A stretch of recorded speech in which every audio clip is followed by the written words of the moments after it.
दोषों उपदेशों पर,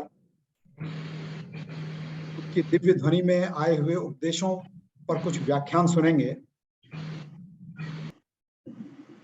शायद आप में से बहुत से लोग जानते होंगे कि सिंगापुर में ये शांतिनाथ जिनालय आदरणीय छोटे दादा डॉक्टर हुकमचंद जी भारिल्ल की प्रेरणा से बना था और इसमें शांतिनाथ भगवान जी की प्रतिमा और यहाँ पर लगे समव शरण, जम्बू द्वीप, नंदीश्वर द्वीप, कालचक्र आदि सब पोस्टर्स आदि सब आदरणीय संजीव जी गोधा के द्वारा ही यहाँ लगाए गए थे। आज न तो दादा हमारे बीच रहे और न ही संजीव जी, लेकिन हर्ष का विषय है कि संजीव जी के समय में ही विलक्षण प्रतिभा वाले उनके पुत्र ने भी अध्यात्म का मार्ग चुनकर अपना जीवन संजीव जी के समान ही सफल बनाने का निर्णय लिया था। आज उनका वो 18 वर्ष का सुपुत्र बाल युवा रत्न आर्जव गोधा, जो स्मारक में रहकर शास्त्री बनने के मार्ग पर लगा है, हमारे बीच उपस्थित है और उसने अपने पिता के समान ही इस जिनालय से जुड़े रहने का वादा भी किया है। हम उसकी बहुत अनुमोदना करते हैं और आज के विशेष दिन पर हम सबको शांतिनाथ भगवान के जीवन और उनकी देशना में आए हुए सिद्धांतों पर अपना उद्बोधन देने के लिए निवेदन करते हैं। आर्जव।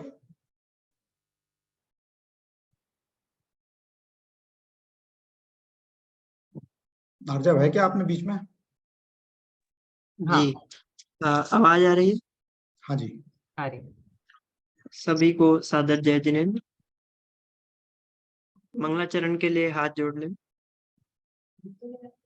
मोहक महल मणिमाल मंडित संप्रदा शतखंड की ले शांति जिन तृण समतजी शरण एक अखंड की पायो अनंत आनंद दर्शन ज्ञान भीरज आपने संसार पार उतार दी देशना प्रभु आपने। आज शांतिनाथ भगवान का ये 3 कल्याणकों का प्रसंग, ज्येष्ठ कृष्ण चतुर्दशी का दिन, 3 कल्याणक, जन्म कल्याणक, तप कल्याणक और निर्वाण कल्याणक, 3 विशेष प्रसंग जिन शांतिनाथ भगवान के हम ये 3 प्रसंगों के बारे में हम मना रहे हैं, ये जो 3 उनके कल्याणक मना रहे हैं, आप जानते हैं वे कौन थे, कहाँ से आए थे? ये शांतिनाथ भगवान सरवार सिद्धि से आए थे। कौन सी जगह है ये सरवार सिद्धि?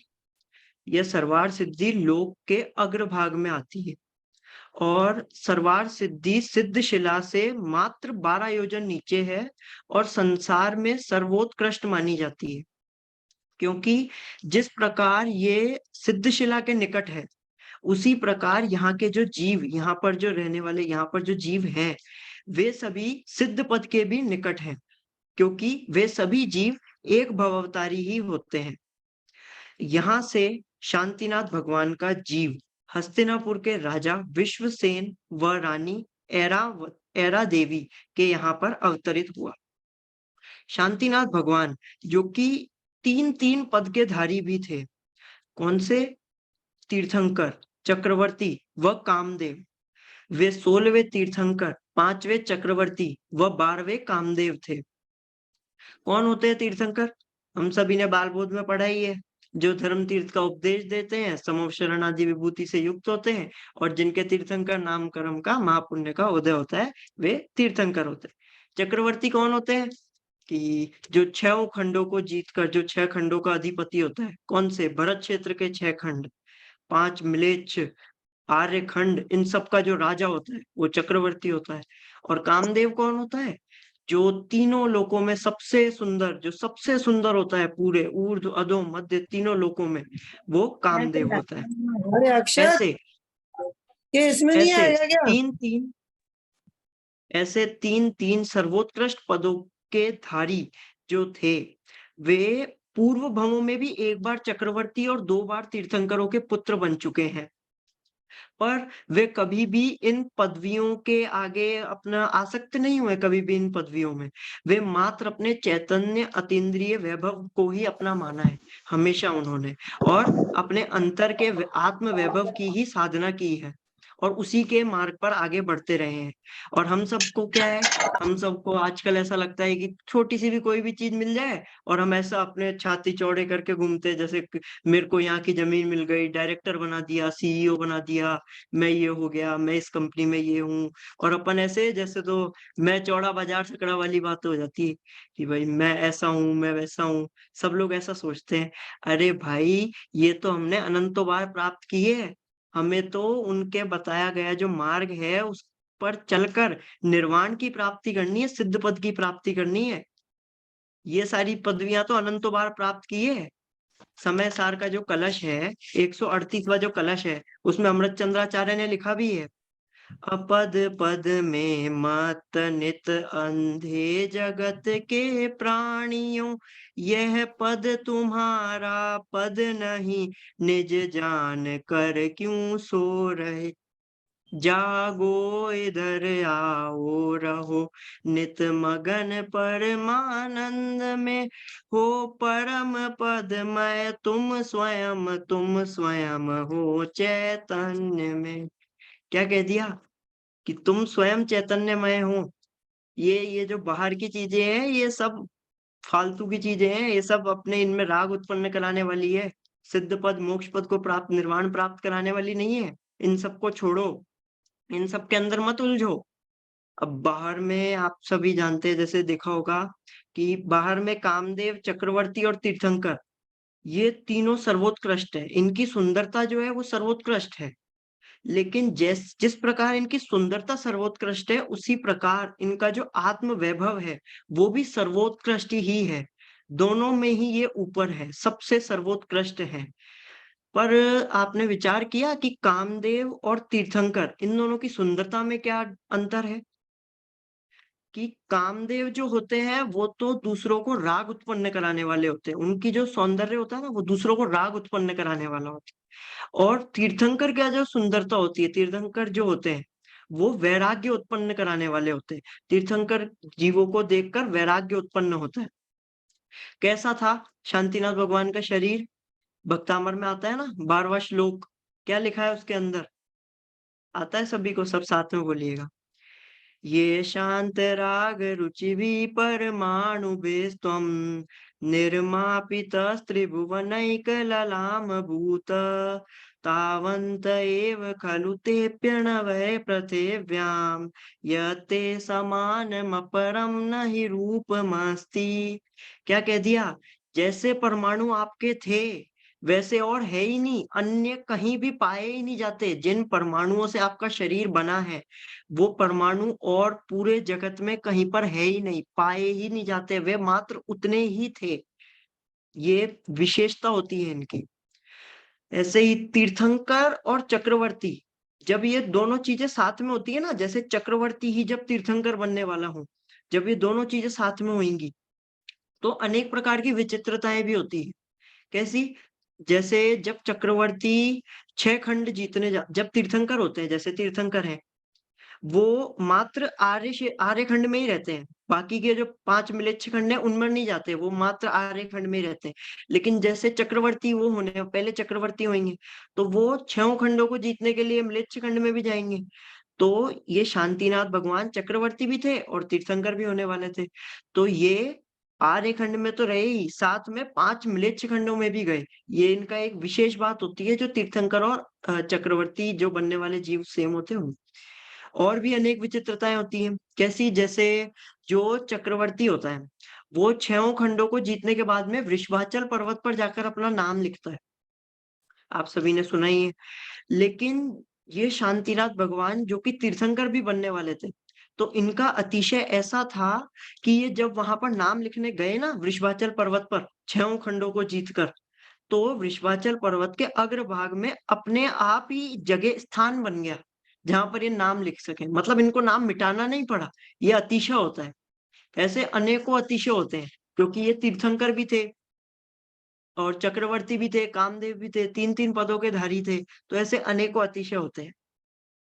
आजकल हम देखें शांतिनाथ भगवान के नाम पर क्या क्या चलने लग गया है। बस लोग दिन भर जगत में ये समझते हैं शांतिनाथ शांतिनाथ शांतिनाथ, ये शांति कराएंगे। हे शांतिनाथ भगवान, आप ही शांति को करने वाले हो, आप ही शांति के दातार हो, आप ही शांति के करतार हो। अरे भाई, ऐसा थोड़ी ना है। शांतिनाथ में शांति शब्द आने से थोड़ी ना शांति होगी। ऐसे तो धर्मनाथ भगवान के अंदर धर्म शब्द आ रहा है, उससे थोड़ी ना हमें धर्म की प्रकट धर्म उत्पन्न हो जाएगा, धर्म हो जाएगा उससे थोड़ी ना। ऐसे धर्मनाथ भगवान का हमने किया पूजन पाठ, दिन में सुबह जाके एक बार अर्घ बोल लिया और हम धर्मात्मा हो गए। ऐसे नहीं होती शांति। शांति पाठ चलते हैं, तीये की बैठकों में जाएंगे तो शांति पाठ आजकल चलते हैं। शांति विधान हर जगह, शांति शांति, बस एक ही चीज, शांति प्राप्त करनी है, चलो शांति विधान कर लेते हैं, गृह शांति विधान कर लेते हैं। अलग अलग तरीके के शांति विधान चल गए। ये सब किसी वो नहीं है। और सिर्फ शांतिनाथ भगवान के साथ में ऐसा क्यों? बाकी भगवान शांति को नहीं दे सकते? बाकी भगवान ने जो मार्ग बताया है, बाकी तीर्थंकरों ने जो मार्ग बताया है, क्या उससे हमें शांति की प्राप्ति नहीं होगी? उससे हम लोग भगवान नहीं बन सकते? उससे हम निर्वाण की प्राप्ति नहीं कर सकते? सबसे कर सकते हैं ना। तो फिर शांतिनाथ भगवान को ये ऐसा क्यों? क्योंकि इनके नाम के आगे शांति आ रहा है, तो जगत में ऐसा चल गया कि भाई ये इनकी पूजा करेंगे, इनकी भक्ति करेंगे तो हमें शांति मिलेगी, शांति मिलेगी तो हमें आनंद होएगा, आनंद होएगा, और बस दिन भर शांति शांति के पीछे भगते रहते। शांति धाराएं चलने लग गई है। क्या शांति धाराएं क्या होता है? ऐसे जल की धारा शांति धारा? ये कोई जल की धाराओं को शांति धारा थोड़ी ना कहते हैं। क्या लगता है आप लोगों को, ये शांति धारा होनी चाहिए? मैं तो कहता हूँ शांति धारा अवश्य होनी चाहिए। हमारे जीवन में शांति धारा हमेशा चलनी चाहिए, क्योंकि शांति धारा नहीं चलेगी तो क्या अशांति धारा चलेगी? नहीं ना। तो शांति धारा हमेशा चलनी चाहिए, लेकिन कौन सी? वीतरागी तत्व ज्ञान की जो धारा है ना, वो चलनी चाहिए। ये ऐसे जल की धारा को शांति धारा नहीं कहते। जो वीतरागी तत्व ज्ञान की धारा है, वो है असली शांति धारा। उसे समझना चाहिए। ये जल की धाराओं को शांति धारा समझ के आप ऐसे धारा चलाए और शांति हो गई, ये नहीं कहलाती शांति धारा। असल में तो क्या था, पुष्पदंत जो भगवान है, हमारे पुष्पदंत भगवान है, उनसे लेकर शांतिनाथ भगवान तक के काल तक 7 बार धर्म की विच्युति हुई। मतलब 7 बार धर्म खत्म हो गया। और शांतिनाथ भगवान के काल से लेकर आज तक, यानी अभी तक धर्म की विच्युति नहीं हुई। वह जो काल है, जो वीतरागी तत्व ज्ञान की जो धारा है, वो निर्वरत अखंड रूप से, अनवरत रूप से चली आ रही है। इसकी वजह से इसे कहते हैं शांति धारा। ये है शांति धारा। और हमने मान रखा है कि ये ऐसे यूं जल चढ़ाएंगे हम, ये शांति धारा हो जाएगी। अरे भाई, क्या फालतू चीजों के अंदर दिमाग लगाते हो? ये जो धारा है, इस पे करो। अपने हृदय में जो उनने जो मार्ग बताया है, उनने जो तत्व उपदेश दिया है, उसकी धारा चले ना, उसका नाम है असली शांति धारा। ये ऐसे यू जल की धाराओं को शांति धारा मत समझो। हमारे जो शांतिनाथ भगवान थे, उनने जो मार्ग बताया है, उस पर चलेंगे तो है उनकी जो धारा को, धारा यानी परंपरा, उनकी जो परंपरा को हम आगे बढ़ाएंगे ना, वो है असली शांति धारा, जो आज तक हमारे तक चली आ रही है। शांतिनाथ भगवान, फिर सारे अपने जितने तीर्थंकर थे, 24 तीर्थंकर, महावीर भगवान से लेकर अभी तक जो चली आ रही है, वो है शांति धारा। और हमें उसको कैसे आगे बढ़ाना है, उस पर ध्यान देना चाहिए। अपना खुद का कल्याण करें और उसको आगे बढ़ाएं। शांतिनाथ भगवान के बारे में, शांतिनाथ भगवान की आयु कितनी थी? शांतिनाथ भगवान की 1 लाख वर्ष की आयु थी, जिसमें उन्होंने 25,000 वर्ष के जब वे हुए तो उन्होंने उनका राज्याभिषेक हुआ, और 50,000 वर्ष के जब वे हुए तब वह चक्रवर्ती हुए। 6 खंड का राज्य जीत कर आए, 6 खंडों को जीत लिया उनने। अब ऐसे शांतिनाथ जो थे, राजकुमार शांतिनाथ, भगवान अपन बार बार लगा रहे हैं, भगवान नहीं लगाया जाता है। ऐसे राजकुमार शांतिनाथ, राजा शांतिनाथ, उनका आज जन्म कल्याणक है। सिर्फ मात्र जन्म कल्याणक ही नहीं है, जन्म कल्याणक के साथ में तप कल्याणक भी है और मोक्ष कल्याणक भी है। मैं तो कहता हूं असली जन्मदिन तो इन शांतिनाथ भगवान ने बनाया है। कैसे? दीक्षा लेकर। हम तो क्या करते हैं, हम जाते हैं सुबह सुबह एक बार जाएंगे और भगवान के सामने हाथ जोड़ेंगे, शांतिनाथ भगवान की जय। ये ऐसे थोड़ी ना जन्मदिन मनाना होता है। ये थोड़ा ना जन्मदिन हुआ, एक बार जाके मंदिर जाया होगे, उसके बाद में दिन भर ऐसे ही भाई केक काट रहे हैं, पार्टीज में जा रहे हैं, दोस्तों को बुला रहे हैं और घूम रहे हैं, बातें कर रहे हैं, गप्पे लड़ा रहे हैं। ये थोड़ी ना कोई बर्थडे मनाना होता है। हमें तो जन्म मरण का हमें ये सोचना चाहिए, ये जो भव हमें मिला है, मनुष्य भव हमें मिला है, ये किस लिए मिला है? जन्म मरण का अभाव करने के लिए मिला है। जन्म मरण का अभाव करेंगे तो हमारा ये जन्मदिन सार्थक होएगा। एक आप ये सोचिए, 1 साल हमारा और बीत गया, ये नहीं 1 साल बढ़ गया, ये 18 साल का हो गया, 20 साल का हो गया, 25 साल का हो गया, ये नहीं है। 1 साल कम हो गया, तुम्हारी मृत्यु निकट आ रही है, उस पर ध्यान दो और अपना जो ये बचा हुआ जीवन है इसको धर्म मार्ग में लगाओ, तो मनाओगे तुम असली जन्मदिन। शांतिनाथ भगवान ने क्या किया, ये बाहर के जो क्या है ना, ये सारे अनित्य संयोग है, ये सारे दोस्तों के साथ में घूम लिए, ये कर लिया, वो कर लिया, मजे मौज मस्ती कर ली, ये सब अनित्य है। इन अनित्य संयोगों को छोड़कर जो नित्यता है, जो नित्य है, जो हमारी जो आत्मा है, जो नित्य है, उसका अवलंबन कर कर, उसकी शरण लेकर हम उनके जैसा पद प्राप्त करें, जन्म का अभाव करें, वो है असली जन्मदिन मनाना। इन्होंने जैसे किया, इन्होंने अपने जन्मदिन के दिन ही अपनी दीक्षा की ओर, मतलब निर्वाण यानी मोक्ष दीक्षा लेने के लिए, मुनिराज भावलिंगी संत बनने के लिए अपना अपना कदम बढ़ाया। कैसे? देखो, इनके वैराग्य का प्रसंग बताता हूँ। जब वे 75,000 वर्ष के हुए, तब अब चक्रवर्ती थे तो बहुत ऐसे एकदम उत्सव होता होगा, एकदम जन्मदिन के दिन, भाई राजा का जन्मदिन है, इतने बड़े 6 खंड के अधिपति है जो, उनका जन्मदिन होगा तो कैसा धूमधाम से मनाया जाता होगा, एकदम एकदम खूब ढोल बाजे बारात। तो जब राजा शांतिनाथ जो थे, वो जब तैयार होने गए और तैयार होने के बाद में दर्पण ने उनने अपने आप को देखा, तो उनने दर्पण में ये देखा कि एक तरफ तो उनका जो युवा अवस्था है वो दिखाई दे रही है, और उसी समय पर उनके 2 प्रतिबिंब, यानी एक साइड युवा और एक साइड वृद्ध। ये जो उनका क्षण भर का जो परिवर्तन था, इस परिवर्तन को देखकर उनके वैराग्य उत्पन्न हो गया और उन्होंने दीक्षा ले ली। 25,000 वर्ष वो चक्रवर्ती रहे, 25,000 वर्ष वो राजा रहे, और 50,000 वर्ष बाद यानी 75,000 वर्ष की आयु में उन्होंने दीक्षा ले ली, अपने जन्मदिन के दिन ही, मतलब आज के दिन, ज्येष्ठ कृष्ण चतुर्दशी के दिन ही उनने दीक्षा ले ली। ऐसे शांतिनाथ भगवान 25,000 वर्ष तक तो चक्रवर्ती रहे, 25,000 वर्ष तक फिर उन्होंने धर्म चक्रवर्ती रहे, मतलब वे धर्म चक्रवर्ती रहे। धर्म चक्रवर्ती जानते हैं? अर्घ बोलते हैं ना अपन लोग, श्री शांति जिनेशम चक्रेशम वृष चक्रेशम चक्रेशम, इसमें शब्द आता है ना वृष चक्रेशम। क्या होता है ये?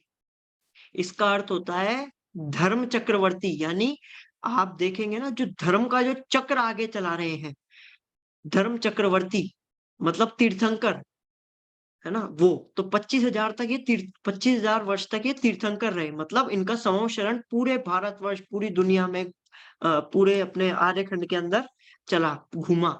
और फिर उसके बाद में इन्होंने जैसे तीर्थंकर पद को छोड़ा ना, उसी जैसे चक्रवर्ती पद को छोड़ा ना, उसी प्रकार तीर्थंकर पद को भी छोड़ने के लिए वे तैयार हो गए, और तीर्थंकर पद को छोड़ने से 1 महीने पूर्व ये सम्मेद शिखर जी के ऊपर आए, सम्मेद शिखर जी के ऊपर आकर स्थित हुए, और वहीं पर ही आत्म साधना कर कर, आत्मा आराधना कर कर, आज ही के दिन, ज्येष्ठ कृष्ण चतुर्दशी के दिन ही इन्होंने भव चक्र का अंत कर कर, भव चक्र का अभाव कर कर निर्वाण की प्राप्ति की। और जिस प्रकार इन्होंने निर्वाण की प्राप्ति की है, अपनी आत्मा को सार्थक करके अपने जीवन को सार्थक बनाया है, आत्मा से परमात्मा बन गए हैं, उसी प्रकार हम भी इन्हीं के बताए हुए मार्ग पर चलें और उसी पद को प्राप्त करें, उसी सिद्ध पद को प्राप्त करें। इसी मंगल भावना से आशीर्वाद करें। जय जय।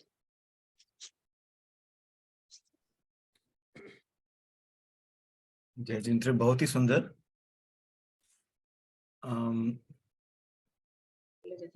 अपने पास कुछ मिनट हैं, अगर किसी, हाँ अंकल जी, हाँ आप कुछ आर्जव बहुत सुंदर बोला भाई, बहुत अच्छा आर्जव।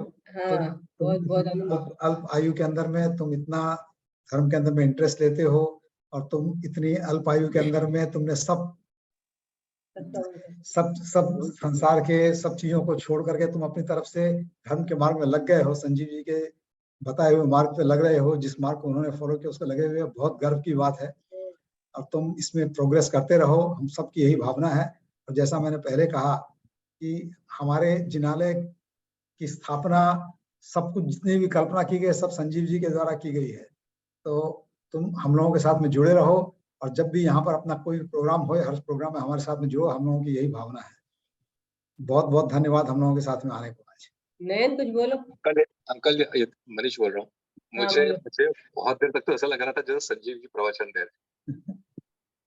हाँ, मतलब आरजव जी की स्टाइल और वो जिस तरह से बोल रहे थे शब्दों, एकदम ऐसा लग रहा था जैसे संजीव जी हमारे सामने बैठे। बहुत ऐसा ही लग रहा है। और कोई कुछ बोलो, कैसा लग रहा है? बहुत ही संक्षेप में बहुत ही सुंदर व्याख्यान था। काफी नई चीजें सीखने मिली और बहुत आनंद आया। बहुत बहुत थैंक यू आज जुड़ने के लिए। ऐसे लग रहा है जैसे संजीव जी सामने बैठे। हाँ हाँ, बहुत अच्छा लगा। सब लोग आज बहुत उत्सुक थे कि कब आएगा अर्जुन। बहुत ही अच्छा बोला।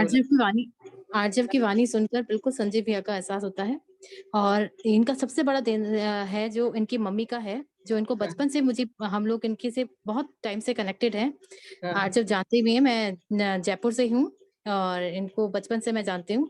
इनको जो मम्मी ने, इनके मदर ने जो इनको, मतलब पापा तो थे ही थे, मम्मी ने भी इनको बहुत संस्कार दिए थे। जब भी हम इनके साथ यात्रा पे जाते थे तो इनसे जो मतलब हमें जो हम लोग प्रेरित होते थे वो इस बात से कि बचपन में ही इनको इतनी चीजें याद करा दी थी उन्होंने, कि हम ये सोचते थे इनको इतना मतलब इतनी चीजें याद कैसे करवाई होगी क्या। इवन दो ये मतलब हम लोग जैसे यात्रा पे जाते तो भजन तो खैर गाते ही थे, सॉन्ग्स भी बहुत अच्छे गाते थे। तो हमें लगता था कि मतलब इतना वर्सेटाइल मतलब बच्चा कैसे, मतलब कि इसको धर्म में भी इतनी रुचि है और दूसरी चीज भी इसको है। लेकिन जो इसमें टैलेंट है, मतलब जो भजन ये सब चीजों का जितनी सब चीजों का ज्ञान है, वो वाकई में उस एज में हमने जो देखा था, मतलब करीबन हो गई 8-10 साल पहले की बात है, तब से मतलब इसका जो अंदर का हुनर हमने उस टाइम से देखा था। हम लोग साथ में यात्रा पे जाते थे। इसको शायद याद होगा, हम लोग कई जगह पे संजीव भैया के साथ में यात्रा पे गए थे। किशनगढ़ है और क्या नाम से बड़े मंदिर से मैं कनेक्टेड हूँ। और बड़े मंदिर में भैया बहुत शुरू से प्रवचन, जब से प्रवचन मतलब 25 साल से भैया के साथ में हम लोगों ने रेगुलर उनकी प्रवचन। और ये जब से मतलब है जब से मतलब मीन्स जब से आया है, मीन्स जब से इसने थोड़ा भी बोलना सीखा है, तो मुझे लगता है उस टाइम से ही जो इनकी मम्मी है वो इनको धर्म का ज्ञान देती रहती थी। घर का एटमॉस्फेयर भी इतना अच्छा है, इनके दादा दादी भी पूरे धर्म से लगे हुए हैं और इनकी जो नानी है वो भी बहुत अच्छा प्रवचन देती हैं। तो मतलब इनको पूरा जो माहौल मिला वो इतना अच्छा मिला है और इतनी अच्छी ग्रूमिंग हुई है इनकी कि सच में बहुत मुश्किल है ये सब कुछ पाना। सबसे बड़ा सानिध्य इनके पापा का है कि जब भी इनकी फादर मतलब संजीव भैया जब भी प्रवचन करते थे तो ये सामने रहते थे। मतलब ऐसा नहीं कि बच्चा खेल रहा है कर रहा है, और ये खेलते खेलते अगर बाई चांस जैसे छोटी एज में बोले कि बहुत छोटी एज में खेल भी रहे थे तो इनका कंसंट्रेशन अपने पापा की बातों पे रहता था। मतलब हम लोग जैसे मंदिर में बैठते थे प्रवचन के टाइम पे, तो इसके पास में जैसे कुछ दे दिया खिलौना खेलने के लिए या कुछ भी करने के लिए, बट इनका कंसंट्रेशन पूरा पापा की जो वाणी थी, पापा की जो था, मतलब ऐसा नहीं था कि लेके और बाहर निकल गया या मंदिर से बाहर चले गया, वहीं बैठ के खेलते रहते थे या वहीं करते रहते, लेकिन ध्यान पूरा पापा के वर्ड्स पे था।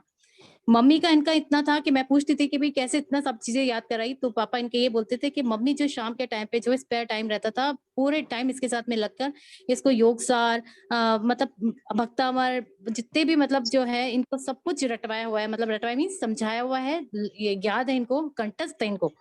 तो ये सबसे बड़े दिन है एक माँ का, एक पिता का और एक घर के माहौल का। दादा दादी, इनके नानी, इनके नाना, मतलब अगर आप इनका माहौल देखें तो यूँ लगे कि काश भगवान करे हमारा भी ऐसा अगर मतलब जन्म दोबारा होगा तो शायद ऐसे ही माहौल में हो और इसी तरह से हमारा पूरा टाइम धर्म के उसमें निकले। मैं मतलब क्या बोलूं इनके परिवार के लिए, इनके लिए क्या बोलूं। और सबसे बड़ा तो आर्जव का है कि इसने अपने आप को इस तरफ लगाया। सबसे बड़ी बात तो इनका पुण्य है और इनका सबसे बड़ा आशीर्वाद इनके पिताजी का है, माताजी का है, मतलब घर का माहौल का है। बस यही बोलूंगी कि आर्जव आप ऐसे ही करते रहें, आप आगे से आगे बढ़े। और संजीव भैया की हमें कमी जो अभी तक है, मतलब जो हम अभी तक भूल नहीं पा रहे उनको, उनकी जो अभी तक कमी है वो कमी प्लीज आप उनके मार्ग पे ही चलते हुए इस रास्ते को। Thank you. सही बात है, सही बोला। धन्यवाद सभी को। बस मैं एक रिक्वेस्ट करना चाहूंगा, अगर 2 लाइन से जुड़े हैं तो अभी जूम कॉल में 100 का लिमिट है, तो इन केस आप डबल लाइन से जुड़े हैं तो let's try to have a single line, ताकि सभी को मौका मिले। और अब अभी पंडित जी जुड़ गए हैं, तो मैं रिक्वेस्ट करूंगा अंकल जी, आप थोड़ा, ऐसे तो हम सभी जानते हैं विपिन जी पंडित जी को, पर आप थोड़ा सा एक शॉर्ट इंट्रोडक्शन दे दीजिए और फिर हम प्रवचन की ओर बढ़ते हैं। आर्जव धन्यवाद। अपने बीच में विपिन जी जुड़ गए हैं। बहुत अच्छा लगा। विपिन जी अपने बीच में जुड़ गए हैं, तो मैं अभी, जैसा मैंने कहा कि अभी यहाँ हमारे बीच में विश्व ख्याति प्राप्त आदरणीय विपिन जी शास्त्री जो नागपुर से जुड़े हुए हैं।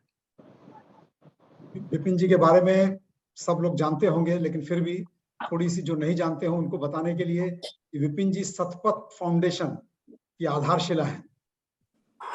और लगभग पिछले 20 वर्षों से, जब इन्होंने शास्त्री पूरी कर ली थी, उसके बाद से आप जैन दर्शन के प्रचार प्रसार में लगे हुए हैं। वर्तमान में आप नागपुर में रह करके सतपथ पाठशाला के माध्यम से, मैंने देखा है इनके प्रोग्रामों में, नन्हे मुन्ने बच्चों को ये संस्कारित कर रहे हैं। और जैसा अपन सब जानते हैं कि हाल में जो ये मोक्ष मार्ग प्रकाशक प्रतियोगिता हुई थी, ये आपकी और संजीव जी की ही कल्पना थी, और आपके मार्गदर्शन में ही इस प्रतियोगिता के कारण बहुत से भव्य जीव पंडित प्रवर टोडरमल जी के इस शास्त्र का आद्योपांत अध्ययन कर चुके हैं।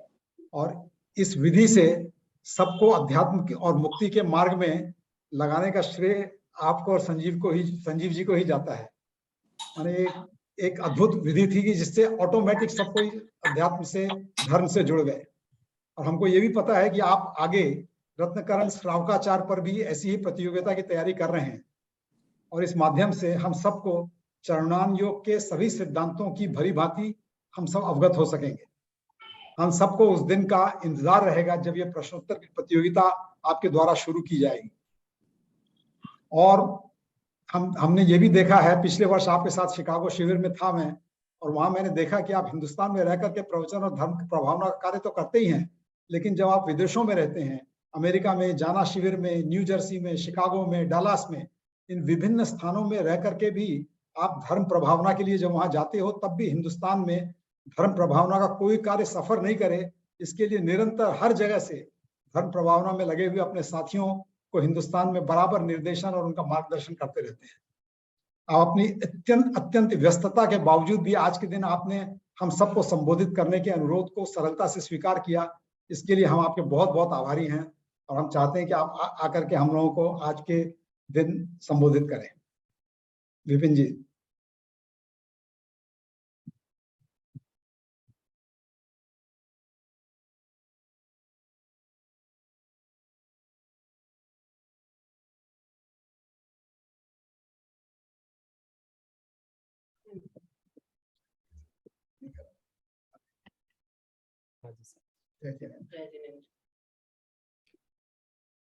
जय जिनेंद्र। आई थिंक आवाज आ रही होगी आपके पास।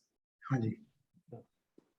अभी हम आर्जव जी के माध्यम से शांतिनाथ भगवान का परिचय और उनके विशाल वैभव को मुक्ति लक्ष्मी से तुलना करते हुए सुन रहे थे, और बहुत लोग प्रशंसा भी कर रहे थे और कई लोग आश्चर्य भी कर रहे थे कि ऐसा कैसे हो सकता है, एक इतने उम्र का बालक इतनी विशेषताओं सहित कैसे हो सकता है।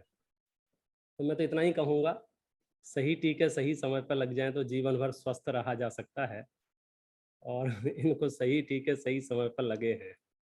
जिन बालकों को गर्भ से ही संस्कार मिलना प्रारंभ हो जाते हैं, जन्म से संस्कार मिलते हैं, तो फिर निस्संदेह वे पूरे जीवन भर उन संस्कारों से ओतप्रोत रहते हैं। इसलिए इसमें कोई आश्चर्य नहीं है। आश्चर्य तब होता है कि हम बालक समझ के थोड़ी सी अनावश्यक करुणा, अतिरेक करुणा कर दे। अभी तो बच्चा है, समझ जाएगा, थोड़ा बड़ा होने दो फिर बताएंगे, थोड़े और बड़ा होने दो फिर पढ़ाएंगे। फिर सीधा जो 17, 18, 20 साल का होता है फिर हमारे सामने, पंडित साहब इसका रात्रि भोजन छुड़वा दो। पंडित साहब कहते हैं तुमने 18 साल प्रैक्टिस कराई है, अचानक से कैसे छुड़वा देगा। मतलब ये जो कहना चाहिए कि जो संस्कार बचपन से मिलना चाहिए वो संस्कार यदि बचपन से मिल जाए तो निस्संदेह जीवन बहुत मंगलमय हो जाता है और वह हुआ है। चलिए अब हम अपना आज का जो माहौल है बड़ा ही प्रसन्नता और आनंददायी माहौल है। क्यों ना हो आनंददायी माहौल, आखिर तीन लोक के नाथ तीर्थंकर शांतिनाथ भगवान का जन्मदिन है और शांतिनाथ भगवान का जन्मदिन, तीर्थंकरों का जन्मदिन न केवल मनुष्य लोक में, न केवल उनके परिवार में, न उनकी समाज, न उनका देश, बल्कि ऐसा कहा है कि तीनों लोकों में खलबली मचा देने वाला कार्यक्रम है ये। नरक में भी शांति का वेदन उस क्षण को हो जाता है जिस क्षण तीर्थंकर का जन्म होता है। बाकी सब आपको थोड़ा बहुत जानकारी है ही, पंच कल्याणों के माध्यमों से आपने वो माहौल देखा ही है। और शांतिनाथ भगवान के संदर्भ में हम यदि बात करेंगे, 16वें तीर्थंकर हैं ये पता चल ही चुका है, कामदेव हैं ये भी पता चल गया है, चक्रवर्ती हैं ये भी पता चल गया है। उनके वर्तमान जीवन के माता पिता विश्वसेन, माता ऐरा देवी, और पूरी कथा हमने सुनी अभी, लगभग उनका पूरा परिचय हमें मिल गया है। मैं तो बस उसी परिचय में जहाँ तहाँ जो कुछ याद आएगा उसको लेकर चर्चा करूँगा। और चर्चा का प्रयोजन यही है कि हम अपने परिणामों को उन कथाओं से जोड़ें, उन महापुरुषों के चरित्र को सुनकर, समझकर, पढ़कर अपने जीवन में वो महापुरुषत्व प्रकट हो, ये भावना भाएं। चलिए प्रारंभ करते हैं। मोक्ष मार्गस्य नेतारं भेतारं कर्म भूभृतां ज्ञातारं विश्वतत्त्वानां वन्दे तद्गुणलब्धये, वन्दे तद्गुणलब्धये, वन्दे तद्गुणलब्धये। जय बोलो देवादिदेव तीर्थंकर शांतिनाथ भगवान की जय। आह्लाद का अवसर है, तीर्थंकर का जन्म हो चुका है, तीनों लोक में शांति छा चुकी है। फिर भी वो शांति कितनी देर की है, इस बात से हम घोषित करेंगे कि वो शांति है या नहीं है, या उसको शांति कहा भी जाए या शांति ना कहा जाए। हमें तो परमानेंट शांति चाहिए, हमें तो शाश्वत शांति चाहिए। थोड़ी बड़ी देर के लिए शांति हमें सुहा नहीं रही है। और वो तीर्थंकर शांतिनाथ भगवान का परिचय देखकर और हमको ऐसा लगने लग गया, अब आदमी के पास तीर्थंकर पना है, मतलब वो जो वैभव आने वाला है, चक्रवर्ती पना है और कामदेव पना है। कहने का अर्थ ये है, बाह्य पुण्य की जितनी उत्कृष्ट विभूतियां हो सकती थीं वो उनके पास हैं। अब उन्हें क्या चाहिए था जिसके लिए उन्होंने घर परिवार कुटुंब छोड़ के जंगल का रास्ता अपनाया? वे तो बहुत खूबसूरत थे और इतने खूबसूरत थे कि स्वर्गों तक में चर्चा चल रही थी। उनका रुतबा तो 6 खंडों में चल रहा था। बाकी सब तीर्थंकरों को ये लाभ नहीं मिला 5 मिलिच खंड को देखने का, भी बताया ना आर्जव जी ने, लेकिन शांतिनाथ को तो वो लाभ मिला ना। 6 खंडों में उनकी तूती बोल रही थी और अतिशय देखो लिखना भी नहीं पड़ा। फिर क्या कमी थी कि उन्हें वह चक्रवर्तित्व छोड़कर वन खंडादि की ओर मुख कर लिया? उनका वो शरीर सौष्ठव जिनकी प्रशंसा पूरा नगर करता था, यदि मैं पुराणों की कथाएं पढ़ पढ़ के सुनाऊंगा कामदेवों की, तो उनका शरीर सौष्ठव ऐसा होता था कि यदि वो रास्ते से निकल जाएं तो लोग उन्हें देखते रह जाएं। पुराणों में तो यहां तक वर्णन है कि इतने सुंदर होते हैं, इतने सुंदर हैं कि लोग अपना काम करना भूल जाते हैं।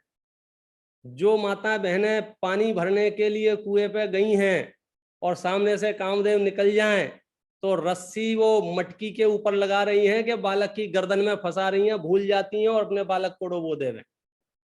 ये अलंकारिक प्रयोग हैं पुराणों के। कहने का अर्थ ये है, इतना विशिष्ट रूप सौंदर्य, कोई खा रहा हो तो वो मुंह का खुला रह जाए, बोले ये कौन निकल गया। मतलब 100 काम छोड़ के वो देखते ही रह जाएं, इतना रूप अब क्या कमी थी साहब। फिर बनखंडादि में क्या क्या लेने चले गए। घर में परिवार में बोर हो रहे होंगे, कहाँ से बोर होंगे भाई साहब, उनका राशन कार्ड इतना बड़ा होता है, आप समझ गए। 96,000 पत्नियां और फिर उनके रिश्तेदार और फिर उनके कुटुंब वाले, मतलब रोज मिलने ही आते होंगे ना, चलो इस गांव से उस गांव से उस नगर से, तो आप समझ लो मिलने वालों की लिस्ट कितनी लंबी होगी। कहने का मतलब है भरा पूरा परिवार है, शारीरिक स्वास्थ्य बहुत है, रुतबा भी खूब है, चलती भी बहुत है, उसके बावजूद भी उन्होंने वैराग्य को अंगीकार किया। उसके पीछे का राज क्या है? एक राज तो इसने बता दिया था कि दर्पण के सामने खड़े हुए तो उन्हें सब कुछ नजर आने लगा और सब कुछ में जाति स्मरण भी हुआ, पूर्व जन्म भी याद आने लग गए। और जब हम पूर्व जन्मों का वृतांत पुराणों में पढ़ते हैं, वास्तव में ऐसा लगता है कि संसार की विचित्रताएं देखो तो अंदर से रूह कांप जाती है। जब वे 12 भाव पहले राजा श्रीसेन थे और उनकी 2 रानियां थीं, सिंह निंदता और अनिंदता। अनिंदता नाम की रानी जो है आगे चलकर चक्रायुध नाम का गणधर होंगी। कब? जब वो शांतिनाथ तीर्थंकर होंगे तब। उस भाव की बात बता रहे हैं, ये 12 भाव पहले की बात है। बढ़िया सब कुछ ठीक ठाक चल रहा था।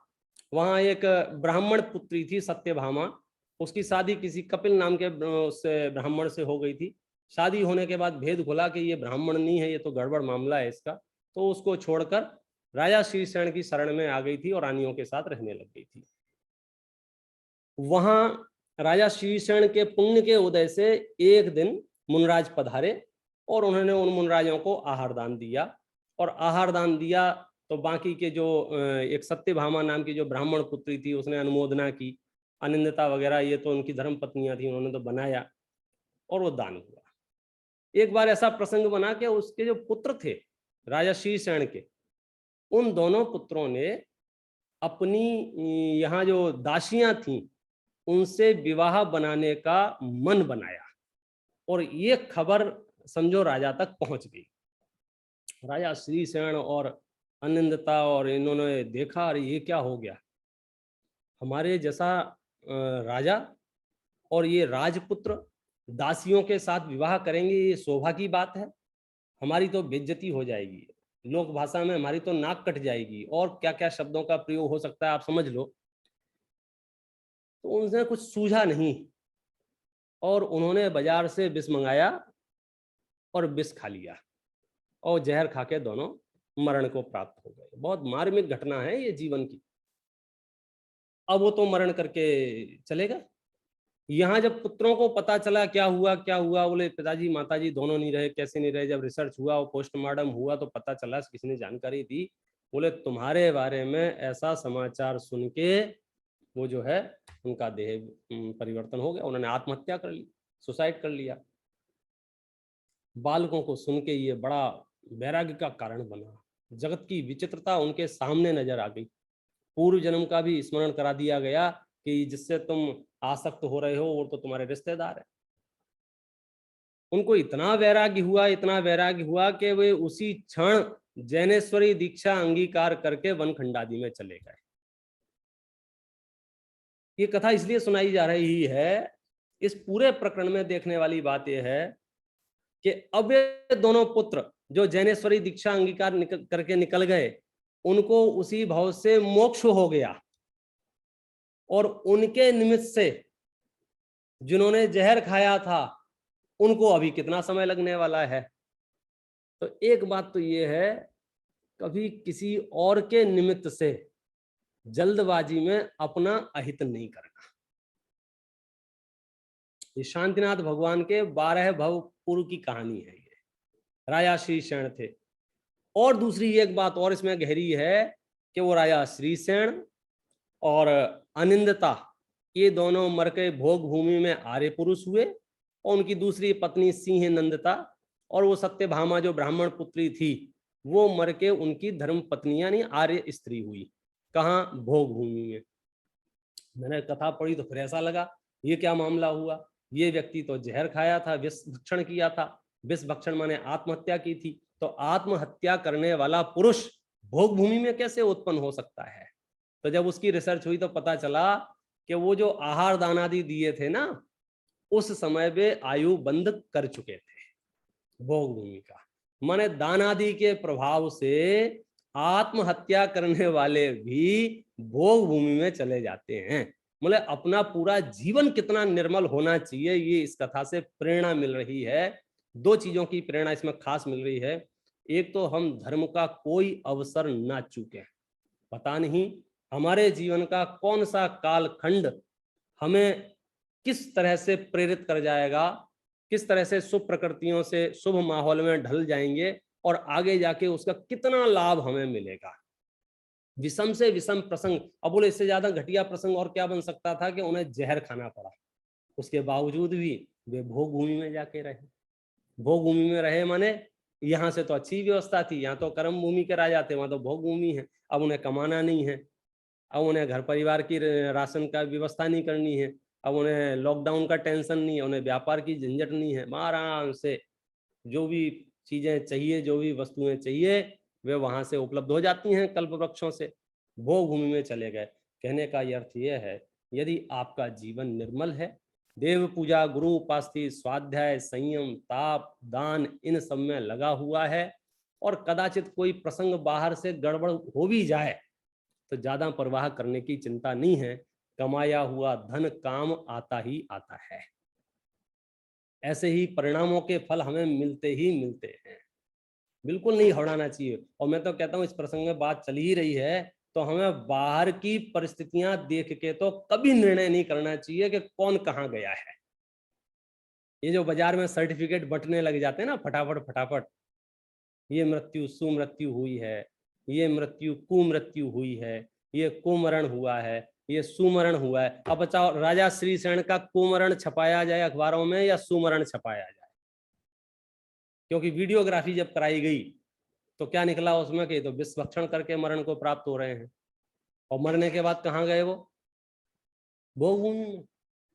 चलो एक और खास प्रसंग में बता देता हूं इस अवसर पर, आपने सुन रखा है पहले से।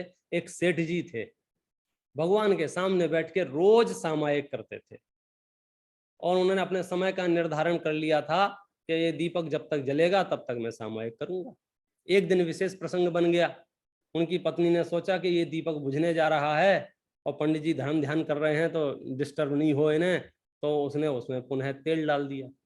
अब वो जब सामायिक से बाहर आए तो देखा अरे अभी तो दिया जल रहा है, दोबारा बैठ गए। तो इस तरह से प्रक्रिया चलती रही और उनका वहीं मरण हो गया, देह परिवर्तन हो गया। ये कथा आपने सुनी होगी।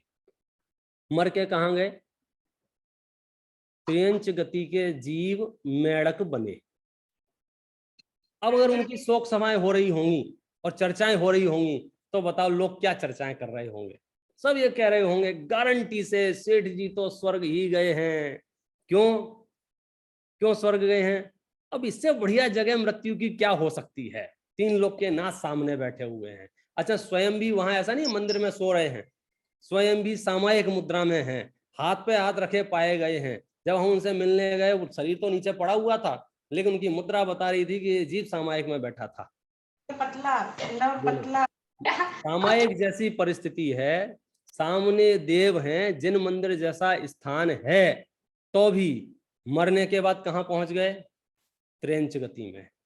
दूसरी घटना एक मैं तत्काल बताता हूं आपको। एक त्रेंच गति का जीव है, मेढक जैसा उसका, मेढक की अवस्था है उसकी, और वो एक फूल की पाखड़ी लेकर रोड से जा रहा है और राजा का हाथी आया और हाथी ने उसके ऊपर पैर रख दिया।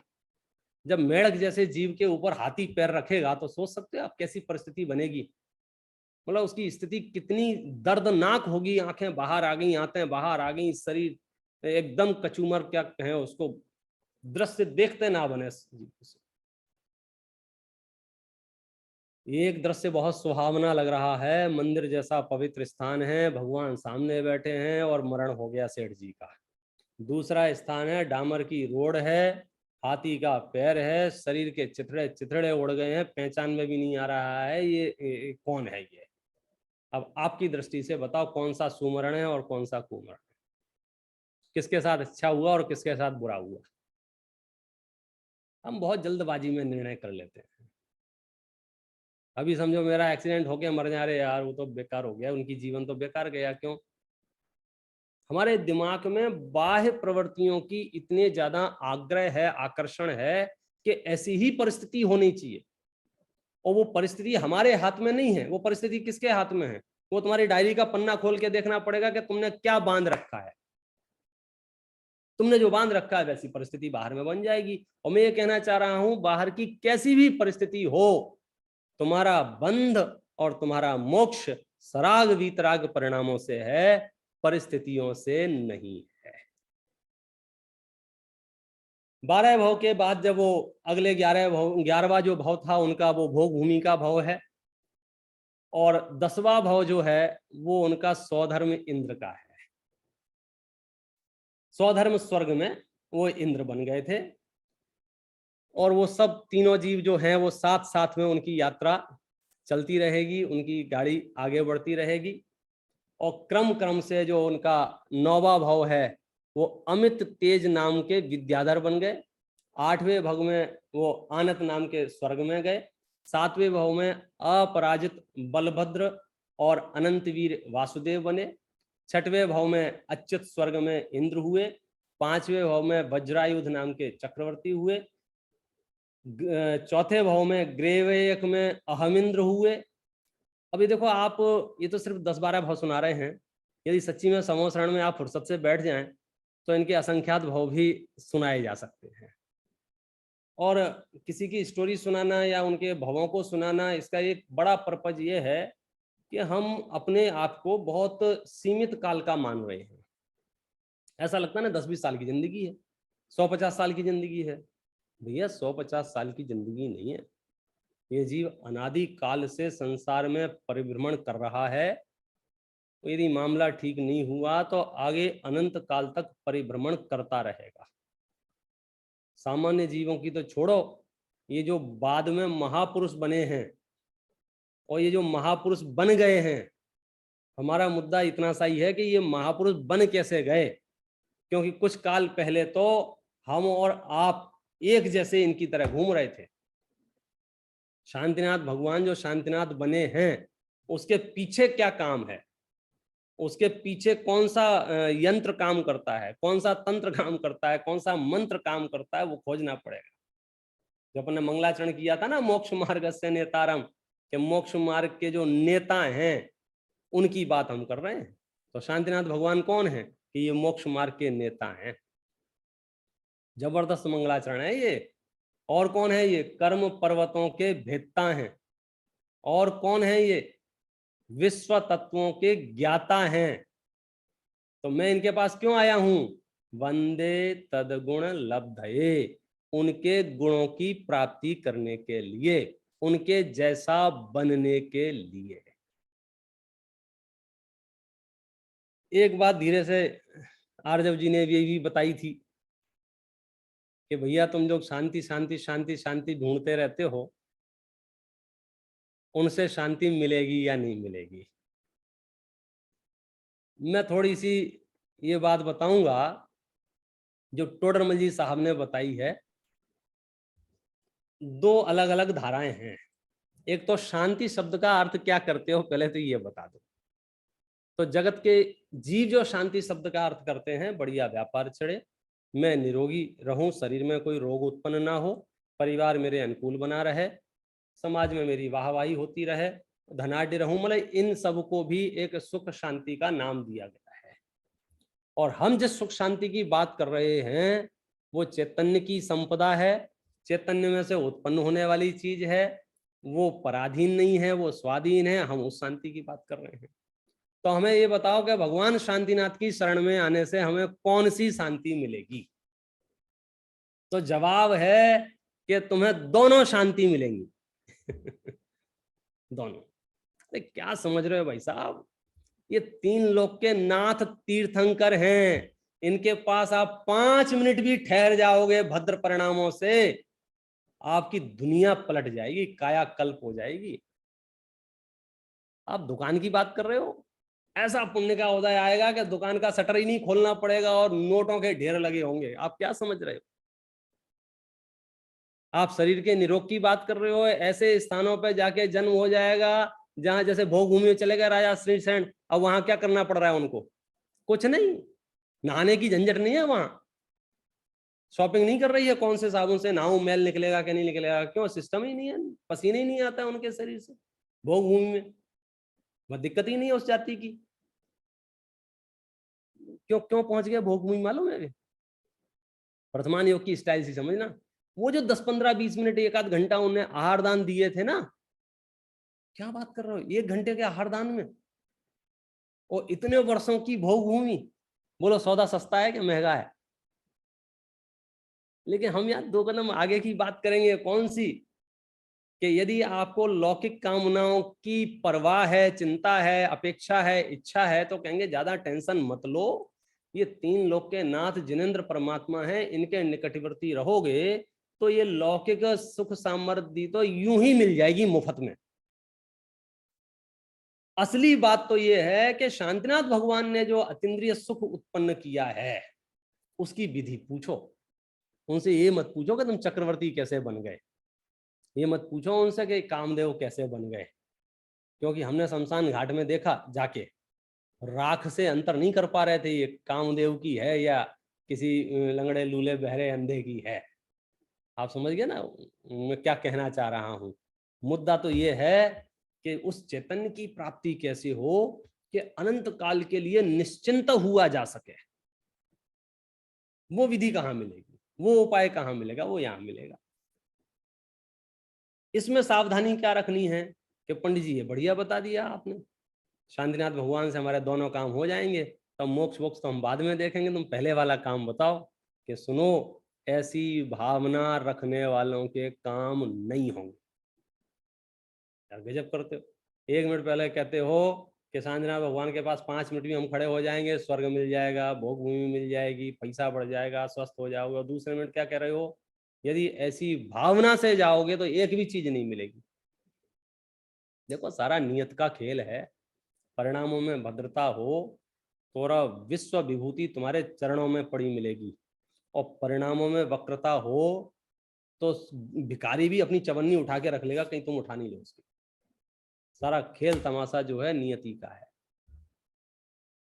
अरबपति मित्र हो, अरबपति मित्र, आप उनके साथ रहोगे तो ये चिंता करनी पड़ेगी कि पिक्चर का टिकट कौन देगा, स्टेशन पर रेलवे में चढ़ेंगे तो टिकट कौन देगा, नाश्ते का पैसा कौन देगा, ये चिंता करनी पड़ेगी अरबपति लोगों के साथ में? नहीं करनी पड़ेगी।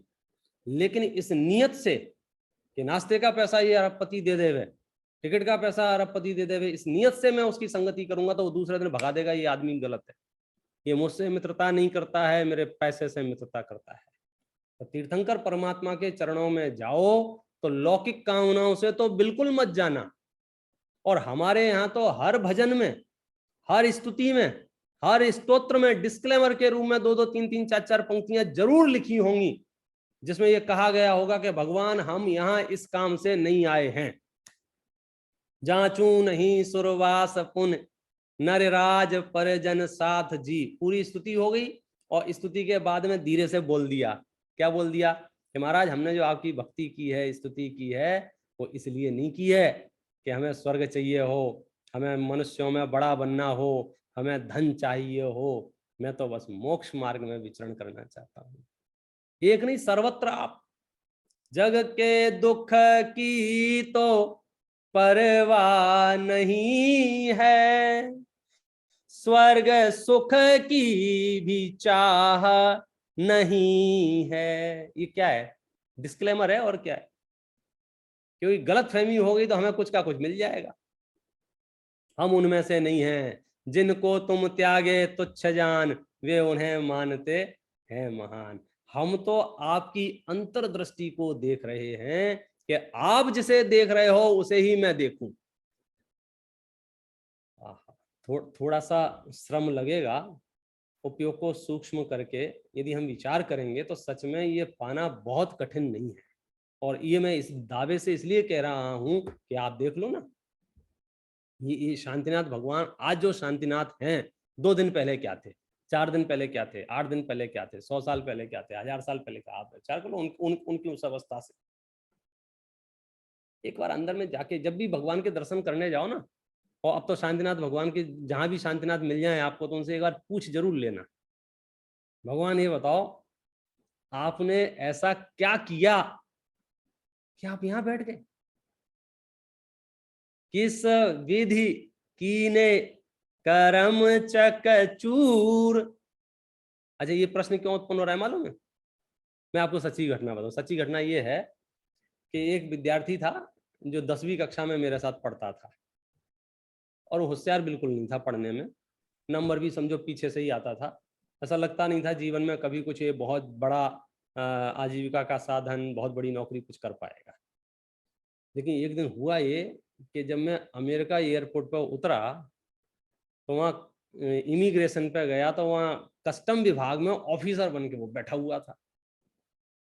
और जैसे ही प्रतिविज्ञान हुआ, अरे तुम हो, तो मैंने सारी चीजें एक तरफ कर दी। मेरा पहला प्रश्न क्या उत्पन्न हुआ, तुम यहाँ कैसे बैठ गए?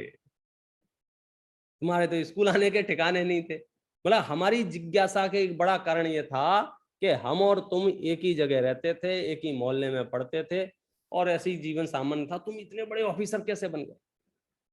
फिर उसने साइड में बिठा के बताया कि तुम तो जयपुर चले गए थे, उसके बाद फिर हमें बहुत अंदर से ऐसा हुआ कि कुछ तो करें, कुछ तो करें, कुछ तो करें। और मैं सारे चीज़ें जो मेरे जीवन में बाधाएं डाल रही थी, और दोस्तों से खेलना था और दूसरे दुर्व्यसन थे, सब छोड़ छाड़ के एकाग्र उपयोग से मैंने ये साधना की और मैं यहाँ पहुंच गया। कुछ समझ में आया? तो हूबहू कहानी तो भगवान महावीर की है, हूबहू कहानी तो भगवान शांतिनाथ की है, हूबहू कहानी तो 24 तीर्थंकरों की है। आप मंदिर में जाए, भगवान से पूछे, भगवान अरे तुम यहाँ सिद्धसला में पहुंच गए, और 2500 साल पहले, 3000 साल पहले यहाँ घूम रहे थे, कहीं त्रिंच गति में त्रिंच गति के जीव बन के घास चल रहे थे, कहीं पेड़ बन के खड़े हुए थे, कहीं पक्षी बन के उड़ रहे थे। तो जिज्ञासा नहीं होती है?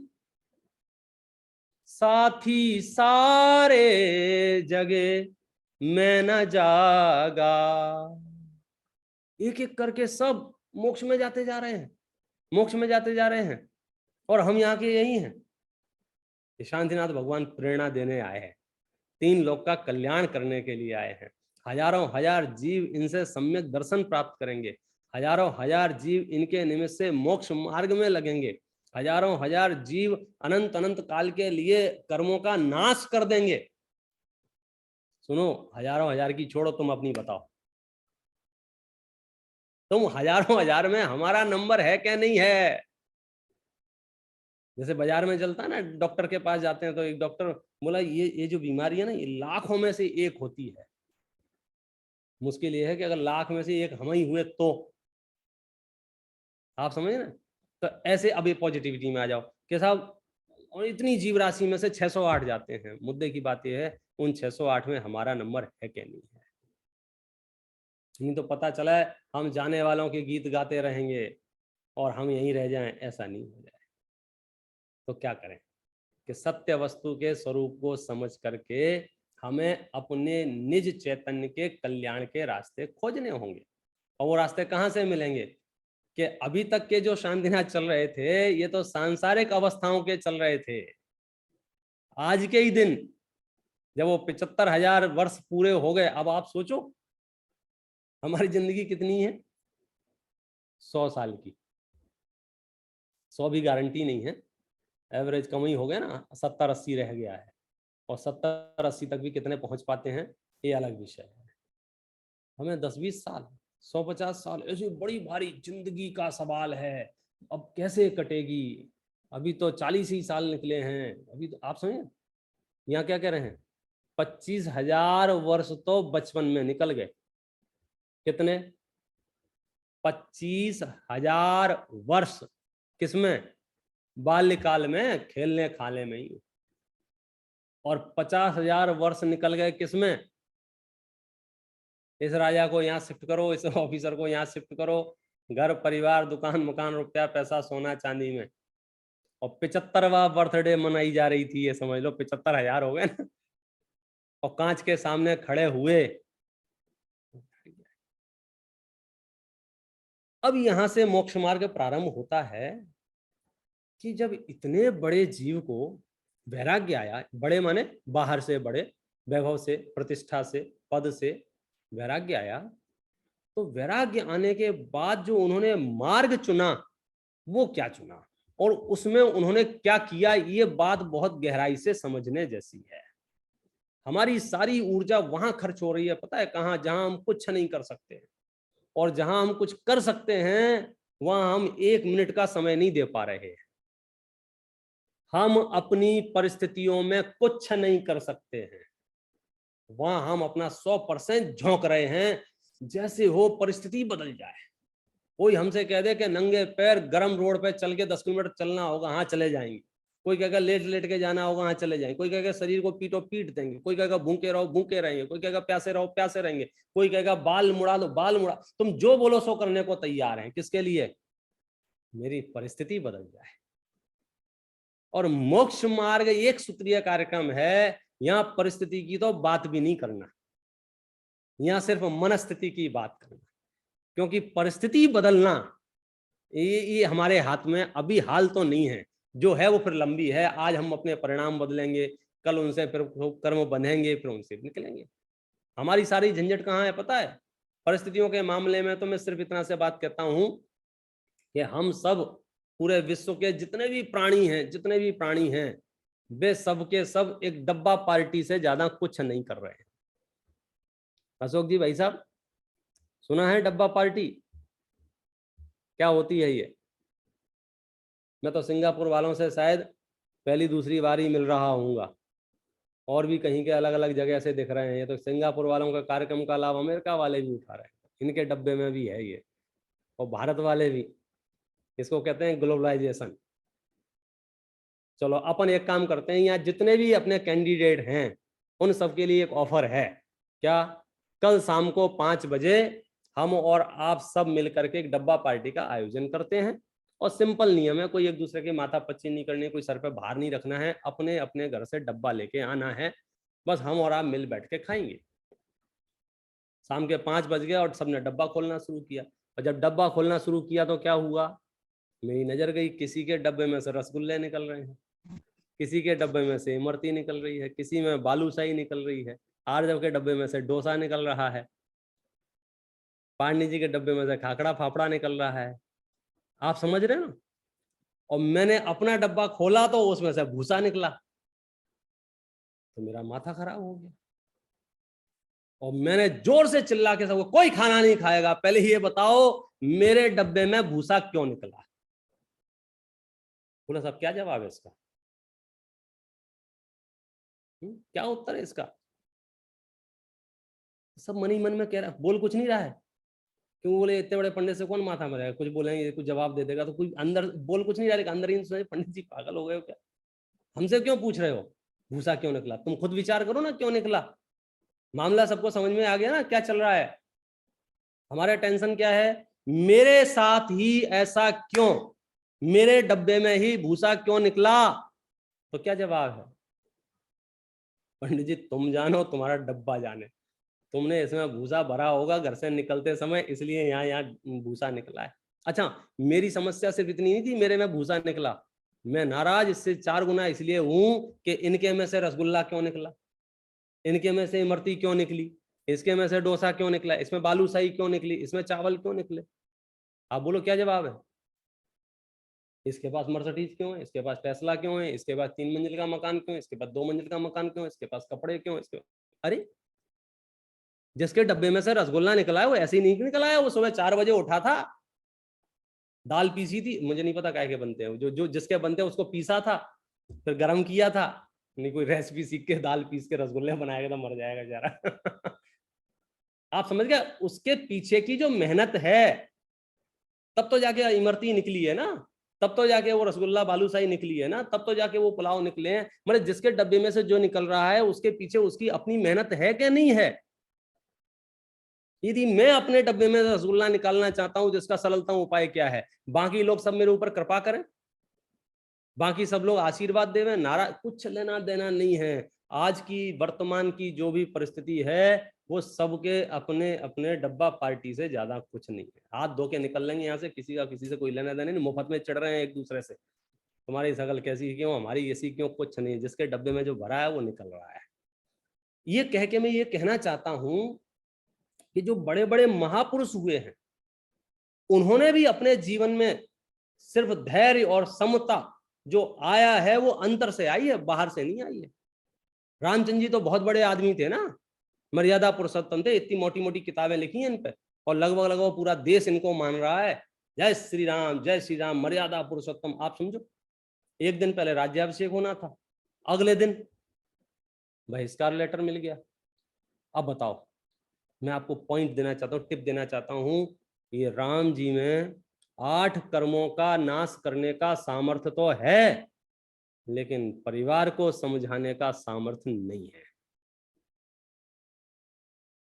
उन्होंने अपने उस जीवन में 8 कर्म तो नष्ट कर दिए, लेकिन घर को, परिवार को, समाज को नहीं समझा पाए, और न उन्हें समझाने की चेष्टा की, क्योंकि वे जानते थे कि ये हमारे बस की बात नहीं है, ये बिल्कुल डब्बा पार्टी है। 14 साल का वनवास है तो है, रहने दो, पड़ा रहने दो। 5 पांडव उसी भाव से मोक्ष जाने वाले हैं, और घर में नहीं रहने दिया जा रहा है उनको, छिपके जीवन जी रहे हैं। अर्जुन स्त्री का वेश बना के नगर में रह रहे हैं। कौन है ये अर्जुन, मालूम है आपको? उसी भाव से मोक्ष जाने वाले। तो आप बिल्कुल परिस्थितियों से निर्णय करो, मत करो कि इसका क्या होगा, इसका क्या होगा, अरे इसकी इतनी बदनामी होगी, अब ये मोक्ष कैसे जाएगा, अरे ये तो मुंह छिपा के जीवन जीना पड़ रहा है, ये मोक्ष कैसे जाएगा। सुनो, मोक्ष जाना एकदम स्वतंत्र और भिन्न प्रक्रिया है, वो मेरा निजी मार्ग है। बाहर में अखबारों में मेरे बारे में क्या छप रहा है, प्रशंसा या निंदा, उससे इसका कोई लेना देना नहीं। और शांतिनाथ भगवान इस बात के मजबूत समझो उदाहरण है। जब इनका तीसरा भाव आया था, मेघरथ नाम के राजा थे, और बहुत चर्चाएं हैं पुराणों में मेघरथ राजा की कि वे बहुत दयालु थे, बहुत करुणावंत थे, बहुत अंदर से भीगे परिणाम वाले थे। इतने ज्यादा दयालु थे, इतने ज्यादा दयालु थे कि एक बार कबूतर और बाज लड़ते हुए उनके सामने आ गए, और कबूतर ने गिड़गिड़ा के बोला कि महाराज बचा लो मुझे, महाराज बचा लो, महाराज बचा लो। मनुष्य की आवाज में पहचान गए आवाज, अच्छा की कह रहा, बचा लो, चिंता मत करो, मैं हूं, निर्भय रहो। बाज से कहा कि भैया छोड़ दो, मेरी शरण में आया है इसे। बाज ने कहा नहीं, मैं तो मांसाहारी पक्षी हूं, मैं कैसे छोड़ दूं, मैं तो भूख से मर जाऊंगा, मैं नहीं छोड़ूंगा। तो क्या किया मेघरथ राजा ने, तुम एक काम करो, इस कबूतर के वजन बराबर मेरे शरीर का मांस ले लो, इसको छोड़ दो। उन्होंने एक तराजू में कबूतर रख लिया, दूसरे पड़ले में अपने शरीर का मांस काट के रखते गए। पड़ला भारी नहीं हो गए, रखते गए, समझ गए कि ये राजा अब अति कर रहा है, तो वो दोनों प्रकट हो गए और नमोस्तु विनय करके, अरे हम तो जो है ऐसे ऐसे, संदेह हो गया था, देव थे वो, कबूतर और बाज का रूप लेके आ गए थे। पौराणिक कथा है। कितनी करुणा, कितनी करुणा, कितना दया, ये मेघरथ राजा के एक नहीं, ऐसे ढेरों आपको कथाएं मिल जाएंगी। और मैं तो आपको कहूंगा कि अन्य अनुयोगों से तो अपन सब बहुत स्नेह और रखते ही हैं, पढ़ते ही हैं। आप सबको प्रथमान योग तो एक बार जरूर जरूर जरूर पढ़ना चाहिए। वो इसलिए पढ़ना चाहिए क्योंकि जब हमें दुनिया के बारे में पता होता है, ह्यूमन लाइफ के बारे में पता होता है, एक्सीडेंट के बारे में पता होता है, तो हमारा जीवन बहुत निर्मल और बहुत शांत हो जाता है, एकदम आराम, रिलैक्स मोड पे चला जाता है। महापुरुषों के बारे में हमें नहीं पता होता है तो हम बहुत उथल पुथल होते हैं।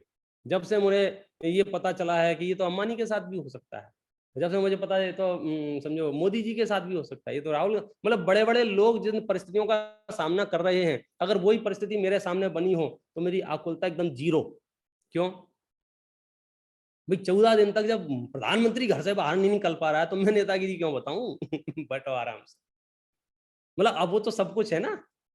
तो इसलिए महापुरुषों के चरित्र पढ़ने से अपना बहुत जीवन निर्मल हो जाता है और आपको कुछ समझ में नहीं आया ना कौन सा पढ़ूं, क्योंकि पुराणों का आकार बहुत बड़ा होता है देखने में। आदि पुराण, उत्तर पुराण, जितने भी पुराण हैं ये देखने में बहुत बड़े, देखने में बड़े तो इसलिए होते हैं भैया क्योंकि आधे पेज पे संस्कृत के श्लोक होते हैं और आधे पेज पे उसका अर्थ होता है। तो आप ये समझ लो मन ही मन में जितना बड़ा दिख रहा है उसका आधा ही है, आपको पूरा नहीं पढ़ना है, 50% ही है वो। और 50% में भी कथा होने से बड़ा सुगम होता है, बड़ा सरल होता है। और कथाओं में पहले पहले वर्णन तो चलेगा उनके राज वैभव का और उनके रुतबे का, और जैसे ही मौका मिलेगा वो नशा उतार दिया जाएगा कि राज वैभव कोई काम का नहीं है, ये संसार शरीर भोग कोई काम के नहीं है, इनसे कोई लेना देना नहीं है। और वही शांतिनाथ भगवान को जब वैराग्य आया, 75,000 वर्ष बाद साधना की, केवल ज्ञान प्रकट हुआ और दिव्य ध्वनि खिरी, और जब उनके मुख से ये बात निकली, कौन सी, तू परमात्मा है एम नक्की कर, तो अनंतानंद जीवों के लिए वो धर्म का उद्घाटन हुआ, जीवों को धर्म प्राप्त हुआ। और धर्म के मामले में ये समझ लेना चाहिए, तीर्थंकर शब्द बहुत बहुत बहुत काम का है। हमें अपने भगवानों के लिए शास्त्र में उपलब्ध शब्द जो है ना, वो खास करके आप्त पुरुषों के लिए, प्रमाणिक पुरुषों के लिए तीर्थंकर शब्द है। नाम से ही है तीर्थंकर, मतलब तीर्थ को करने वाले, तीर्थकर, तीर्थ को करने वाले। अब तीर्थ क्या है सुनो, जिससे तिरा जाए उसको कहते हैं तीर्थ, जिससे तुम्हारा भला हो जाए उसका नाम है तीर्थ। तो विश्व में परमार्थ से तीर्थंकर जो हैं वो जिनेंद्र परमात्मा आप ही हैं। क्यों? क्योंकि उनके वचनों से ही तिरा जा सकता है। बाकी दुनिया में जितने भी वचन उपलब्ध हैं वे सब राग, द्वेष, क्रोध, मान, माया, लोभ को बढ़ाने वाले वचन हैं, और तीर्थंकर परमात्मा के जो वचन हैं वे क्रोध, मान, माया, लोभ को घटाने वाले वचन हैं। और विद्वानों ने, आचार्यों ने, ऋषियों ने, मुनियों ने जितने शास्त्र लिखे, जितने भजन लिखे, जितनी स्तुतियां लिखी, जितनी बातें कही, गुरुदेव श्री ने जितने प्रवचन किए, जिसने भी जो कुछ भी कहा, उसका सिर्फ एक ही उद्देश्य था, जिस तिस प्रकार से राग द्वेष घट जाए, राग द्वेष घट जाए, राग द्वेष घट जाए। टोडरमल जी तो पूरे मोक्ष मार्ग प्रकाशक में समझो हाथ धो के पीछे पड़े हैं। किसके? राग द्वेष मिटाओ तुम, राग द्वेष मिटाओ तुम, राग द्वेष। पन्ने पन्ने पर एक जगह तो परिभाषा ही लिख दी, सुनो, राग द्वेष मिटाने का श्रद्धान, इसका नाम सम्यक दर्शन है। राग द्वेष मिटाने का ज्ञान, उसका नाम ज्ञान है। और राग द्वेष का मिटना, इसका नाम सम्यक चारित्र। बोलो, रत्नत्रय की परिभाषा में डाल दिया।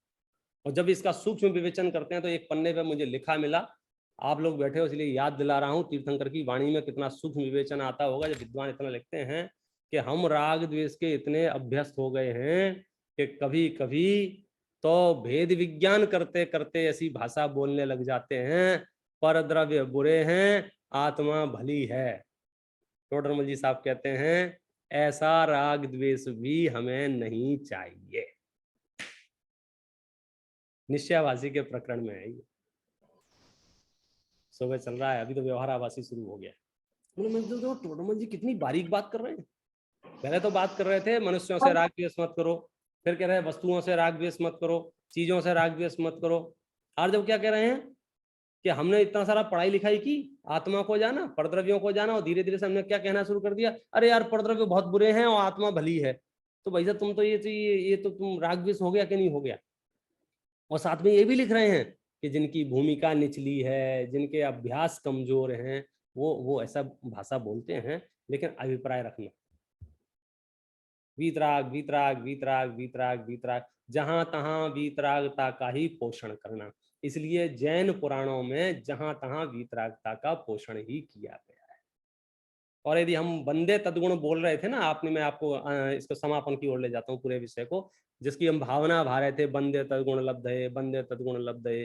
तो भैया गुणों की प्राप्ति करने के लिए उसको जानना तो पड़ेगा ना। किसको? पहले जो 3 पद हैं, पहले 3 पद पता है किस चीज के हैं? ये पूरा ये मंगलाचरण, ये पूरा श्लोक जिनागम को समर्पित श्लोक है, 4 अनुयोग को समर्पित श्लोक है। पहले अनुयोग, पहला जो पद है वो प्रथमानुयोग को समर्पित है, मोक्ष मार्गस्य नेतारम, मतलब प्रथमानुयोग। अगला जो पद है वेत्तारम कर्म भूभृताम मतलब करणान योग। अगला जो पद है ज्ञातारम विश्व तत्वानाम मतलब द्रव्यान योग। और अंतिम पद जो है वंदे तद्गुण लब्धे मने चरणान योग। क्योंकि इन अनियोगों के बिना तो हमारे पास है ही क्या है, हम कंगाल हो जाएंगे। आप समझ गए, हमारे पास जो विश्व संपदा है वो श्रुत है, हमारे पास जो अवलंबन स्वरूप है वो तीर्थंकर परमात्मा ने जो कुछ भी कहा गया है वो वाणी है, और वो वाणी शास्त्रों में उपलब्ध है। इसलिए आचार्य अमृतचंद्र तो आदि लाइन में ही पूरा मार्ग लिख देते हैं, ये जिन वचसी रमनते ते स्वयं वांत मोहा। जो जिन वचनों में रमण करते हैं उनका मोह नष्ट हो जाता है, स्वयमेव नष्ट हो जाता है, खत्म हो जाता है। इस तरह से ये तीर्थंकर परमात्मा के जन्म कल्याणक के अवसर पर आज उनके दीक्षा कल्याणक भी है, और आज उनका एक कल्याणक और है। कौन सा? रही है अनंतानंत काल यथा तथा शिव परिणय। मतलब आप समझ लो ऐसा भद्र दिन है तो कम से कम अब आधा एक घंटे में हम उनकी पूरी कथा तो कैसे बताएं, और आप में इतना धैर्य कहाँ से लाएं कि 4-5-6 घंटे एक साथ बैठ के पूरी कथा सुन लो। इसलिए इतनी ही प्रेरणा दे सकते हैं कि 24 तीर्थंकर पुराण जो है उसमें इनका बहुत संक्षिप्त वर्णन है। मैं अभी किसी बड़े ग्रंथ में पहुंचा दूंगा तो फिर बहुत ज्यादा पन्ने लगेंगे। मात्र 20-25 पन्नों में पूरी कथा बताइए, 12 भवों की चर्चा की है। आप उसे एक बार पढ़ें, समझें और प्रेरणा लें, और अपने जीवन को भी तीर्थंकरों की वाणी के नजदीक रखें, जिससे हमारा भी कल्याण हो, हमें भी मार्ग मिले। इस मंगल भावना से अपनी बात रखें।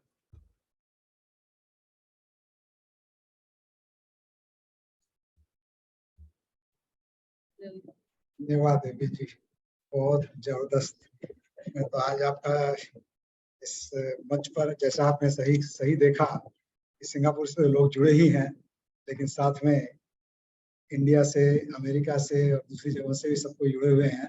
और हमने एक्सपेक्ट नहीं किया था कि इतनी संख्या हो जाएगी। इतनी इसके अंदर में इसकी जूम की लिमिटेशन थी कि सिर्फ 100 आदमी ज्वाइन कर सकते थे, लेकिन हर समय लगभग 100 आदमी हमेशा ही इसमें जुड़े हुए थे। तो कुछ लोग शायद मिस भी कर गए होंगे। आगे से हम इसका ख्याल रखेंगे कि जो भी अपना प्रोग्राम होता है ऐसा इसके अंदर में, लेकिन आपके जो भी इतने से समय के अंदर में जो भी आपने प्रेरणाएं दी हैं, जबरदस्त चीज है, जो कि अपन को ख्याल रखने की चीज है कि हमको बचपन से ही बच्चों को धर्म के संस्कार में लगाना चाहिए। लाइव एग्जाम्पल है आर्जव, अगर ऐसा करते हैं तभी जाकर के आगे हमको धर्म के सच्चे संस्कार बच्चों को मिलेंगे। और हम जब उनकी उम्र, जब सचमुच यही होता है हम लोगों के साथ में कि जब बच्चे बड़े हो जाते हैं, जब हाथ से निकल जाते हैं, तब हम समझते हैं उनको संस्कारित किया जाए, वो बहुत डिफिकल्ट हो जाता है। और ज्यादातर अपने परिवारों में यही देखा जा रहा है कि बच्चे बड़े होकर के धर्म के संस्कार में बिल्कुल नहीं, वो बोलते क्या कर रहे हैं माता पिता, उनको समझ में नहीं आती है बातें। तो ये बिल्कुल सही चीज है, आपने हम लोगों को सीख लेने की चीज है। इस मामले में तो ऐसा लगता है कि वो सरकार जैसा पोलियो अभियान चलाना चाहिए और जबरदस्ती 2-2 बूंद सबके मुंह में पिलाना चाहिए। मैंने घर घर पाठशालाएं, हर मंदिर में पाठशालाएं, मतलब पाठशालाएं एक बार एक्टिव हो गई तो आपको बहुत कुछ राहत मिल जाएगी। और मैं जो अनुभव कर रहा हूँ पूरे देश भर में, पाठशालाएं बहुत बहुत कमजोर हो गई हैं, स्कूलों से, हॉबी क्लासेस से, दूसरी चीज़ों से। तो उसको कैसे रिवाइव कर सकते हैं, आप भी सोचो, हम भी सोचो, कोशिश कर रहे हैं। अभी सुमित प्रकाश जी के पास भी गए थे, उनसे भी बहुत विस्तृत चर्चा हुई कि हम क्या कर सकते हैं इसमें। तो कुछ ना कुछ मॉडल हमें सामने लाना होगा जिससे आगे बढ़ें। और जब तक बाहर में कोई दूसरा करे और हमारे बच्चे लाभ हो लें, सबसे अच्छा है आप खुद अपने घर की पाठशाला चलाएं, अपने बच्चों को संभालें। बस ध्यान रखना 5 साल वाला जो टीका है वो 50 साल में ना लगवाएं, नहीं तो वो सारा मामला जो है वो उल्टा पुल्टा है। हालांकि जब जागो तब सवेरा है, प्रयास करें जन्म से ही वो संस्कार पहुंच जाए। नहीं, हमारे यहाँ तो ऐसा है भाई साहब की अपने कुछ साधर्मी यहाँ पर ऐसे हैं जो कि इंटरेस्ट लेकर के आज जो सिंगापुर के अंदर बच्चे हैं उनको पाठशाला नियम से लगाने की चेष्टा करते हैं, उनको बुलाते हैं, उनको ज्ञान देते हैं। और हमने तो यहाँ पर अपने यहाँ देखा है कि सचिन जो अभी इंडिया शिफ्ट हो गया रिसेंटली, उसका बच्चा तो अपने पापा से ये पूछने लग गया था कि पापा मैं मुनि कब बनूंगा। अरे वाह, वो 8-10 साल का लड़का था, उस समय बात करने लगा था। तो यहाँ पर अभी नयन चलाता है ये यहाँ पर बच्चों की पाठशाला लेता है और कई जगह देखा है, हिंदुस्तान में तो लगती ही होगी, हिंदुस्तान के बाहर भी सब जगह लगाने की चेष्टा होती है। तो सब आप ही लोगों की प्रेरणाएं हैं, इसकी वजह से सब जगह पाठशालाएं चलती है और इसका जो भी असर मिलेगा, इसको हाँ, इसकी स्केल को बढ़ाना जरूरी है। बच्चों को सब जगह ये शिक्षा देने की जरूरत है, इसमें कोई संदेह नहीं है। और आपने ये भी बताया कि बाह्य परिस्थितियों को, बाह्य प्रवृत्ति और परिस्थितियों को देख करके कोई निर्णय नहीं लो। सही बात है कि बाहर की परिस्थितियों को देख के कुछ नहीं समझ में आता है कि सच्चाई क्या है। वास्तव में जो चीज इफेक्ट करती है वो तो मन स्थिति है, फल तो परिणामों का ही मिलता है। तो बहुत सारी चीजें आपसे सीखने को मिली, बहुत अच्छा लगा। और अगर कोई प्रश्न करना चाहता है, तो सब जुड़े हुए हैं तो अपने पास में 5-7 मिनट हैं। अगर कोई प्रश्न करना चाहता है तो सामने आकर के अपने आप को अनम्यूट करके प्रश्न कर सकता है। हम सब भाग्यशाली हैं कि विपिन जी और आर्जव दोनों हमारे सामने बैठे हुए हैं। तो किसी का कोई प्रश्न हो तो आगे प्रश्न करें।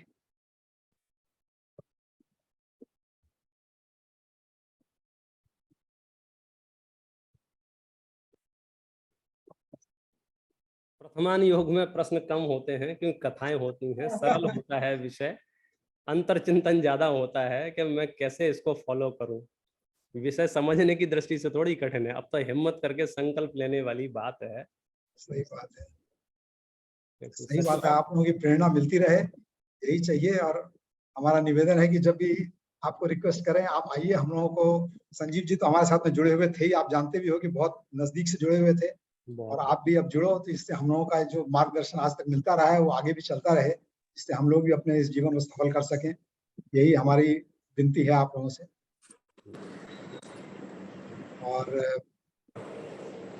किसी का कोई प्रश्न नहीं है, मैं तो यही कहना चाहूंगा कि आपको और आर्जव को और जो जितने भी साधर्मी जुड़े हैं इसमें, सबको इस आयोजन से जुड़ने के लिए बहुत बहुत धन्यवाद। हम सबको सिंगापुर में आप जैसे विद्वानों का समागम मिलता रहे, हम सबकी यही भावना है। हम आगे भी जब भी ऐसा प्रयोजन करते रहेंगे। और जो श्रावकगण जो यहाँ पर इन आयोजनों से जुड़ करके धर्म का लाभ लेते रहें, हमारी यही भावना है। और इसी भावना से हमने इसको आज के दिन कई ग्रुप्स के अंदर में मैसेजेस भेजी थी, उसका फल हम देख रहे हैं कि सबके सब काफी लोग यहाँ पर इससे जुड़ गए थे। और समाप्त करने के पहले मैं एक बात और ये भी बताना चाहूंगा कि अभी जो जयपुर से जो साधर्मी बहन अभी जुड़ी थी, वो बता रही थी आर्जव संजीव जी के परिवार के बारे में। तो मैंने देखा कि किशनगढ़ राजस्थान से आर्जव की नानी जी तो जुड़ी हुई थी, शायद नाना जी भी जुड़े हुए हों, और वो सारा का सारे परिवार जो है स्वयं माने जो लौकिक में तो बहुत सक्सेसफुल है ही, लेकिन साथ में किशनगढ़ में मंदिर बनवाना, और ये सब अपने आप में जिन धर्म के जाने माने विद्वान हैं, रोज किशनगढ़ में प्रवचन करते हैं।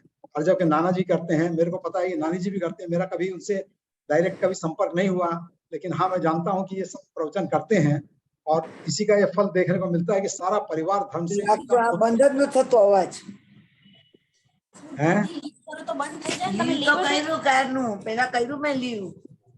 अच्छा कोई अनम्यूट हो गया गलती से, आप तो बोलिए। हाँ ठीक बात है। आर्जव कुछ बोल रहे तुम? खैर मैं अंत में यही कहना चाहूंगा कि आप सब ने हमारे साथ में जुड़ने के लिए समय निकाला, हम इसके लिए आपके बहुत बहुत आभारी हैं। और विपिन जी आपको, आर्जव तुमको बहुत बहुत धन्यवाद।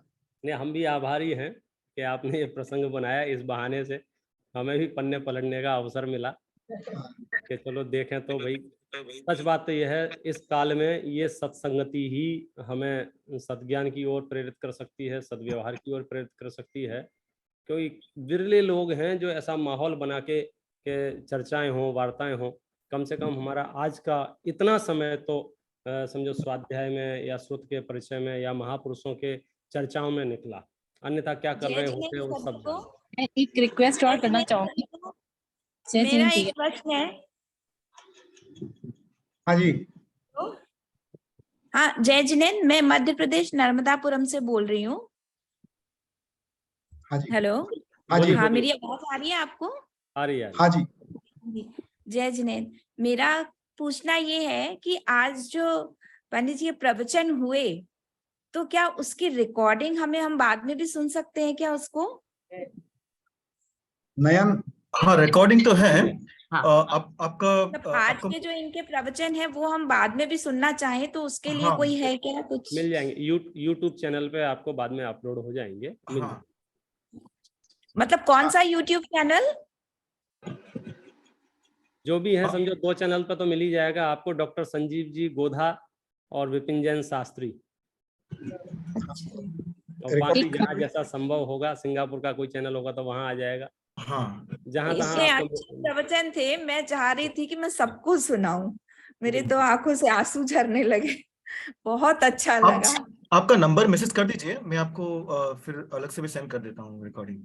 हाँ जी बिल्कुल, धन्यवाद। मीटिंग चैट में आप अशोक अंकल जी, मेरा नाम नयन है, तो आप मुझे मैसेज कर दीजिए। हाँ जी बिल्कुल।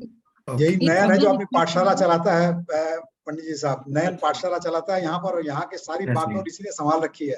तो जितने सब जुड़े हुए हैं यहाँ पर, इसी के कारण सब जुड़े हुए हैं और सब धर्म के मार्ग में लगे हुए हैं। बहुत नयन, बढ़िया, अपनी बहुत पाठशाला के बारे में अगर कुछ बताना चाहो तो बोलो पंडित जी साहब, बताओ, उनको पता चले। हाँ पंडित जी, हम यहाँ पर 6-7 साल से पाठशाला चल रही है, और हम्म, बालबोध पाठमाला 1, 2, 3 वगैरह करी थी, और वितराग विज्ञान पाठमाला भी अभी चलाई है, भाग 1।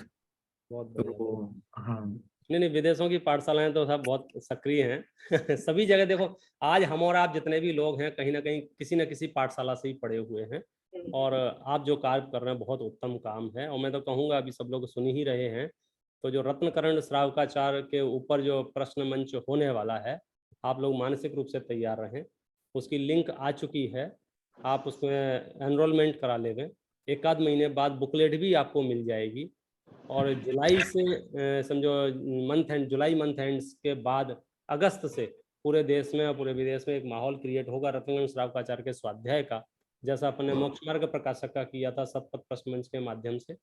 पुनः एक अभियान होगा, और उस समय जो संजीव जी भाई साहब के साथ में जो घोषणा की थी, इस बार तो हमने 10,000 लोगों ने समझो इसमें एनरोलमेंट किया है। अगली बार हमारा टारगेट 25,000 लोगों का है। तो हमारा जिम्मेदारी है, हमारी नैतिक जिम्मेदारी है कि स्वर्ग से यदि दादा और संजीव जी भाई साहब ऐसे नीचे गलती से झांक के देखें तो उन्हें संतोष होना चाहिए, या नीचे सब ठीक चल रहा है।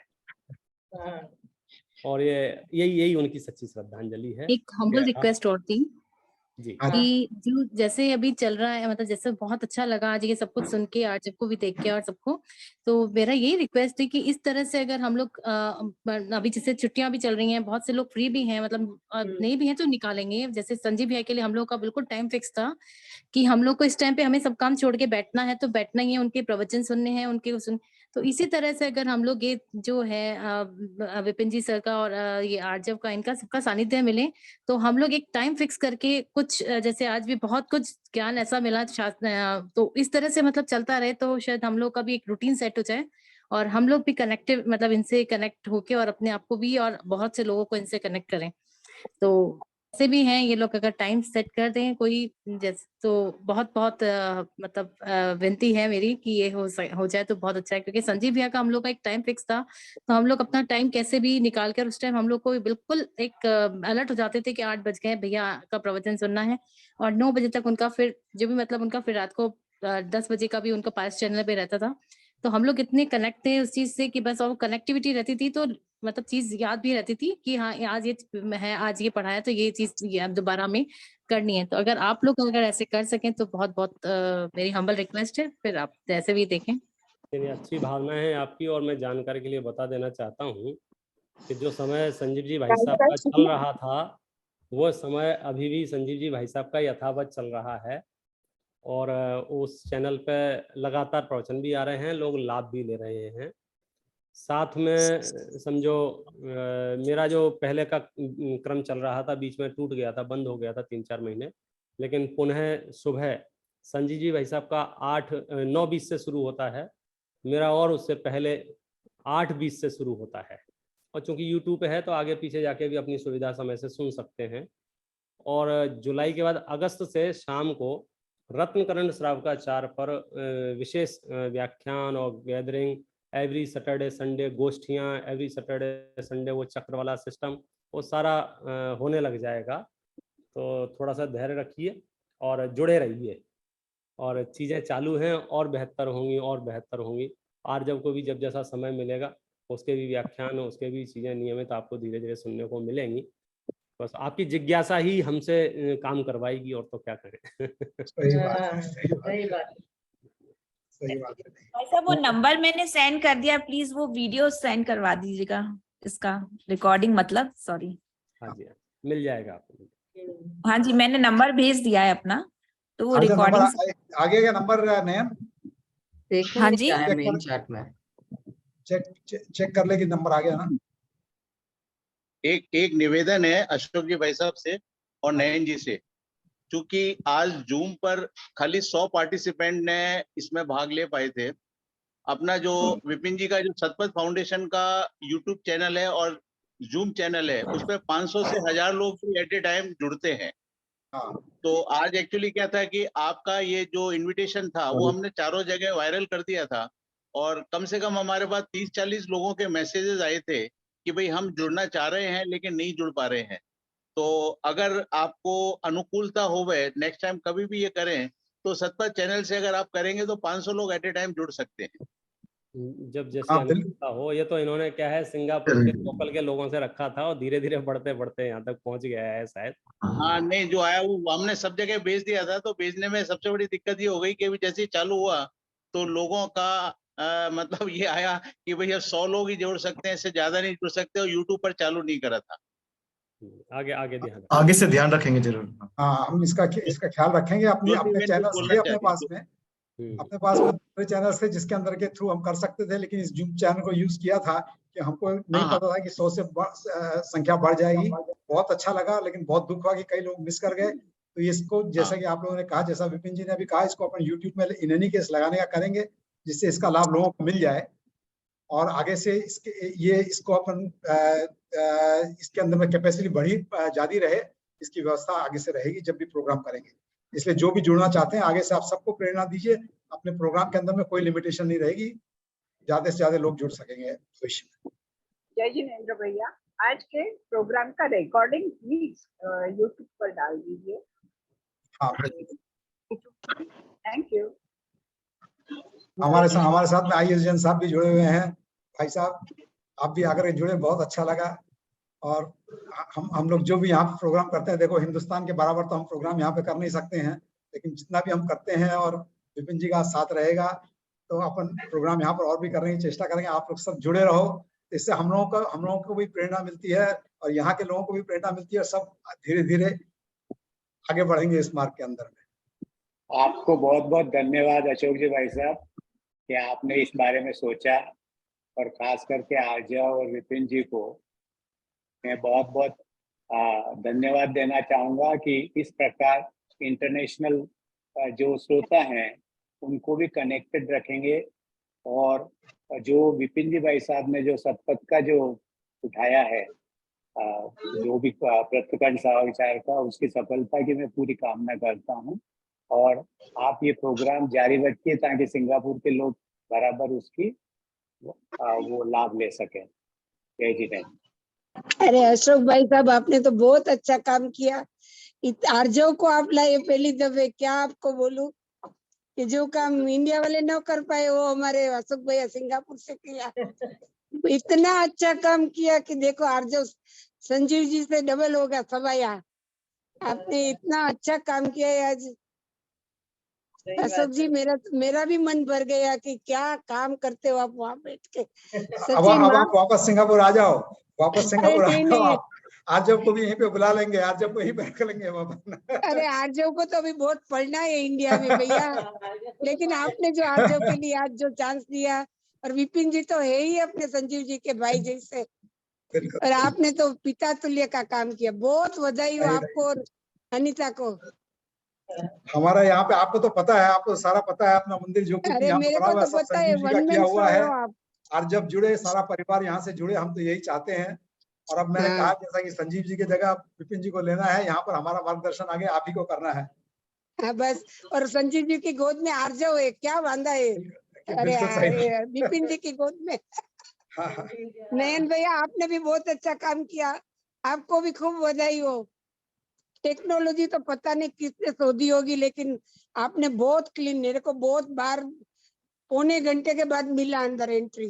अरे बाप रे। अरे बाबा, नहीं, सभी से क्षमा चाहते हैं, आगे से ध्यान रखेंगे। क्षमा नहीं नहीं चाहते नहीं हैं नहीं, कि ऐसा हुआ, अरे आगे से ऐसा क्षमा नहीं। क्यों, नहीं नहीं नहीं नहीं, ऐसा नहीं, मेरे को टेक्निकल हाँ, बहुत बधाई हो आप सबको। अशोक जी बहुत बहुत बधाई हो, अनीता जी को भी बोलना है।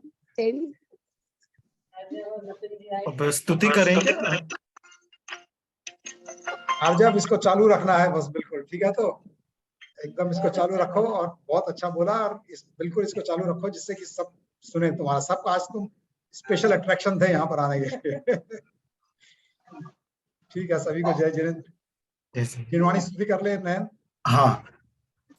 मिथ्यातम नाश वे को, ज्ञान के प्रकाश वे को, आपा पर भास वे को, भानु सी बखानी है, चहु द्रव्य जान वे को, विधि भान वे को, स्वपर ज्ञान वे को परम प्रमाणी है, अनुभव बताए क्यों जी जताए वे को काहू न सताय वे को, भव्य उरानी है, जहाँ तहाँ तार वे को, तार के उतार वे को, सुख विस्तार वे को, यही जिनवानी है। ये जिनवानी भारती तो ही जपू दिन रैन, जो तेरी शरणा गहे सो पावे सुख चैन, जावानी के ज्ञान ते सूझे लोकालो, सोवानी मस्तक नमो सदा देत हूँ धो।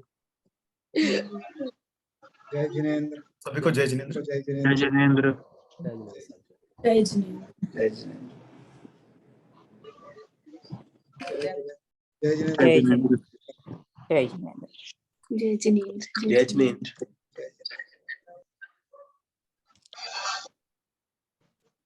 जय जिनेंद्र सभी को। जय जिनेंद्र सभी को। जय